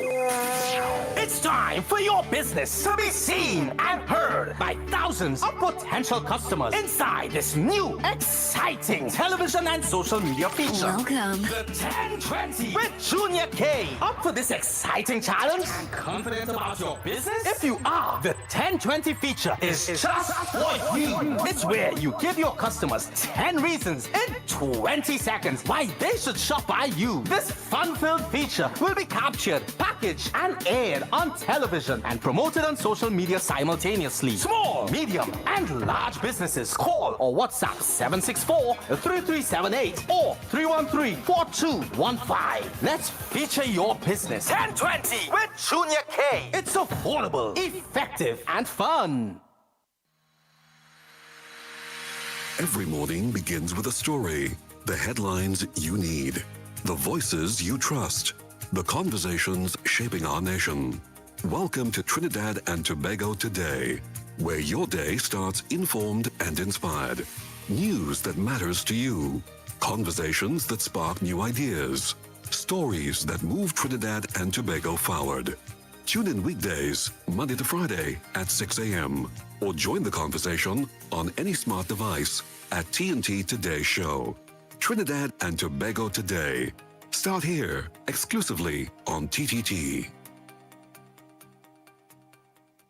TTT News, every night at 7. TTT News, committed, accurate, relevant. She leads, she inspires, she makes history. This is Women Who Lead, a special International Women's Day feature on Talk City 91.1 FM. I don't wanna stop your shine, 'cause I love it when you shine. Yeah. Today on Women Who Lead, we spotlight Wendy Fitzwilliam. While the world remembers her as Miss Universe 1998, Wendy Fitzwilliam's true legacy extends far beyond the crown. An attorney at law by profession, Fitzwilliam pursued her legal training after earning her law degree and legal education certificate, building a foundation grounded in discipline, advocacy, and strategic thinking. Her legal background has shaped her approach to leadership, analytical, articulate, and solutions-driven. In the corporate arena, she has established herself as a respected businesswoman and executive. Fitzwilliam has led regional branding initiatives, developed empowerment platforms for women, and served in executive roles that bridge business, media, and leadership development. She has also been involved in corporate consultancy and governance-focused initiatives across the Caribbean. As a public speaker and entrepreneur, she has leveraged her global platform to champion education, women's leadership, and youth development, transforming visibility into influence and influence into opportunity. Her journey reflects more than pageantry. It reflects professional achievement, strategic growth, and sustained leadership in law and business. Wendy Fitzwilliam, proof that beauty may open doors, but intellect, education, and enterprise build lasting legacies. You've been listening to Women Who Lead, celebrating the women moving our nation forward. Brought to you by Talk City 91.1 FM, your station for conversation, leadership, and community. I don't wanna stop your shine, 'cause I love it when you shine. Yeah. This is Talk City 91.1. 91.1. This is Destra, and you're listening to the Ground Report on Talk City. Keep it locked.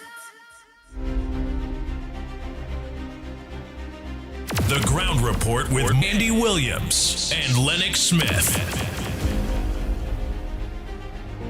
Oh boy, we are back.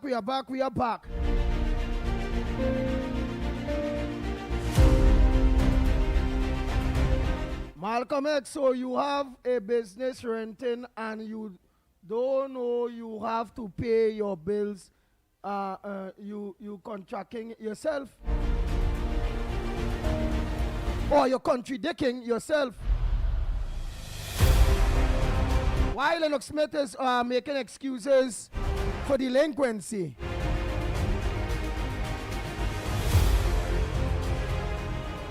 Oh boy, so earlier, at the end of the day, is a very, very serious thing. Remember that delinquency of which that presenter spoke or wrote. It goes two ways. There's delinquency on the lack of collection over a long period, whether it be TNTech or the owners of the facility, and on the other hand, the obligation of the renters themselves. So let us get it clear. So, all right, so is not one-sided here. All right, so delinquency is on both sides. So everybody, including the government, well, right? So we're trying to say right. So we're trying to say that to Lennox Smith is that so here it is, all wrong, and the right thing now is to write off everything and let everybody start afresh. And start again. Yes, that's the most equitable thing to do. All right. Okay, go ahead, caller. Morning, gentlemen. Barack here. Gentlemen, let me tell you something. We could go and look for issues and try to make excuses and blame government and blame, not paying rent and all kind of, make it always into a black people issue and a racial issue and thing, because that's how the culture of our mind to think in this country. Every time you see something affect somebody, look for some racial kind of overtone to capture it and divert from the real issue of what is in hand.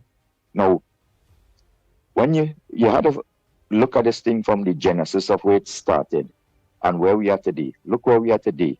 A country that had so much wealth was in a nice place where we had every single thing done given to us. We didn't have to diversify and look for agriculture. We didn't have to look for technology or nothing. We had all that. They gave us all that.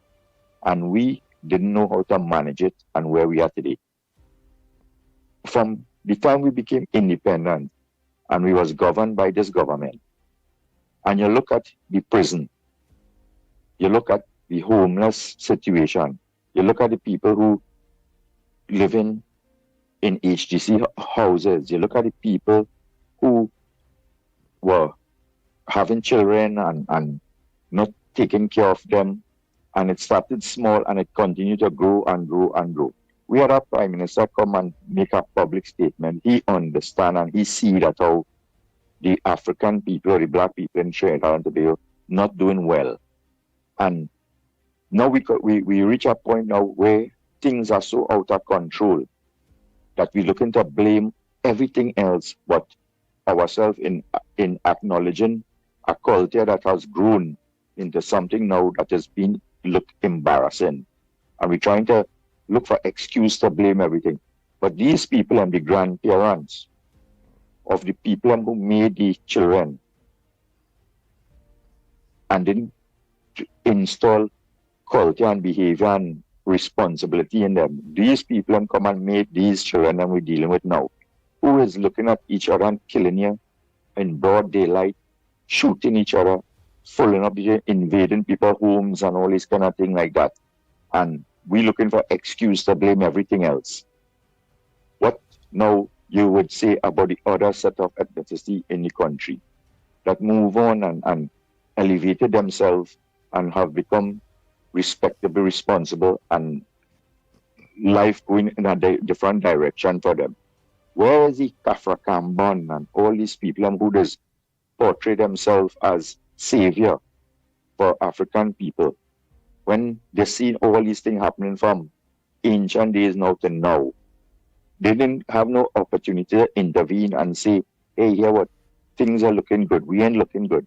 We need to try to culture ourselves differently. Let me ask one thing, because I kind of get offended with one thing there, because you qualify, and so I take it, maybe somebody else might take it different. You qualify, well, the less fortunate in our various brackets, and then you qualify others who send the children to school, get education, move out from that bucket and all those various things in a higher level, right? What about if I qualify now to that those real highly educated people that move out from those brackets there, they ain't doing the home invasion, the this, the that, wherever it go, But most of the white-collared crime and corruption is them doing it.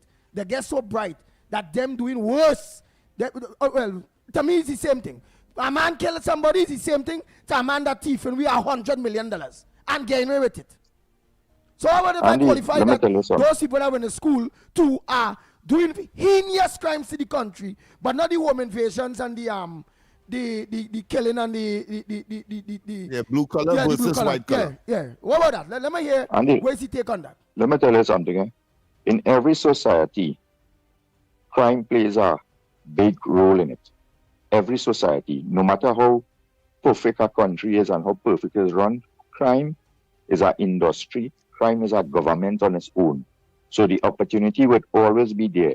But if you, as a person who in charge and govern a country and cannot distribute and let that country grow in a way that you limit the opportunities of people being so distantly apart. Like to say it have extremely rich people and extremely poor people. And then you culture in that extremely poor population to say it's okay to be that way. We will support you. We will continue letting you be down that way. Like the CPEP issue here. We didn't suppose to have this gap of people driving BMWs and all kind of thing and living, and then people could term them as white collar criminals and all kind of thing.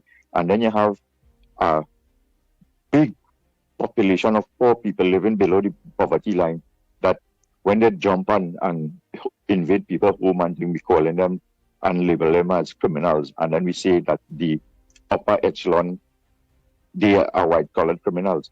Is that divide that governance creates that would say, hey, it's okay to be a white-collar criminal, but it's not okay to be a poor man committing a crime and all these kind of things. So unless you cannot bridge that gap and say you need to create a middle class and make that, you see that term with a man he make about the richer to get richer that is come like you encouraging white-collar crime. And it is okay because it comes from the government. It comes from the hierarchy. So when the poor man see that, or you telling me that I have to remain poor for I to survive, it comes like we accept white-collar crime in the country. And then we want to say that a man that invade the somebody home or a man who thief something to survive and thing, he is so bad in society. And that's what people have to wake up and understand. When you see you allow people to lead you and to guide you, and they're guiding you in the wrong direction, but making you feel that them is your savior. We didn't suppose have so much people dependent on living under the poverty line in Trinidad and Tobago. Why they are billionaires? You just hear the kind of money these people will be talking about, like if it's pocket change, when you see them mentioning how million spend in this and how billion spend there, and then you have people have to survive on a $60 income to mind 5 children and all this kind of thing in this country. And that's what people have to wake up. Look at who is guiding you. Look at who is the people who you're looking up for support from. And then ask yourself, would they like to live how you were living? Would you support somebody who, for years, they are on controlling you, controlling your lifestyle and guiding you, but they would never one day want to step in your shoe and come to the reality of where you are as a citizen in Trinidad and Tobago, and then you go back and you support them because they're telling you here how they could fire 30,000 CPAP people. We didn't suppose to have 300 CPAP people working in this country. Everybody's supposed to be getting up in the morning saying, hey, kiss the children goodbye, pack a lunch and say, I'm going to work. I'm going to this job in this company or this place and earn an income and come back and plan a vacation for when the year done, and to be able to celebrate things and live that type of lifestyle in Trinidad and Tobago. People have to understand where it started from. It's 2 minutes, sir. Yeah, they have to understand where it started from and dismiss these people and start to try to make us start now from we want to move forward. Are we going to continue killing our brothers and sisters like that on the street and blame white-collar criminals? No, we can't do that. Have a good morning, gentlemen. Thank you very much. I saw all of that Trinidad and Tobago because we have to look to rack up. It's just to say that we can't look at one and then look like the other. Because in my book, both is real bad. Real bad. And the majority of the worst things that are happening is the qualified doctors and lawyers that are politicians and qualified accountants. Them is the people that are destroying the country. Understand? Including the shake-offs that just get itself in nonsense. So we must always qualify. Andy, you are quite right. And in the case of the breakfast shed, the customers or the operators felt that there was no need to pay rent or pay light bill for a substantive or extensive period, because those who are responsible for the collection thereof or for the implementation and the enforcement simply conceded and give that impression to the business persons over many years. So let me close up, but to secure it, all they have to do is organize and give the people amnesty and start all over and done that stupidness at the end of the day. Because they put them out and then if they put them out and they put other people there, it's really not going to come across nice. The worst set is not black people. Trinidad and Tobago, after God family comes first. Be safe on the nation roads. On behalf of the Ground Report team, yours truly, the Pitbull of Radio, saying, we are out of here. Talk City 91.1 FM. Talk. This is about creating opportunity through responsible management and citizen participation in national wealth. We are targeting US $3 billion in new investment within the next few years in energy, in construction, in tourism, and the digital economy.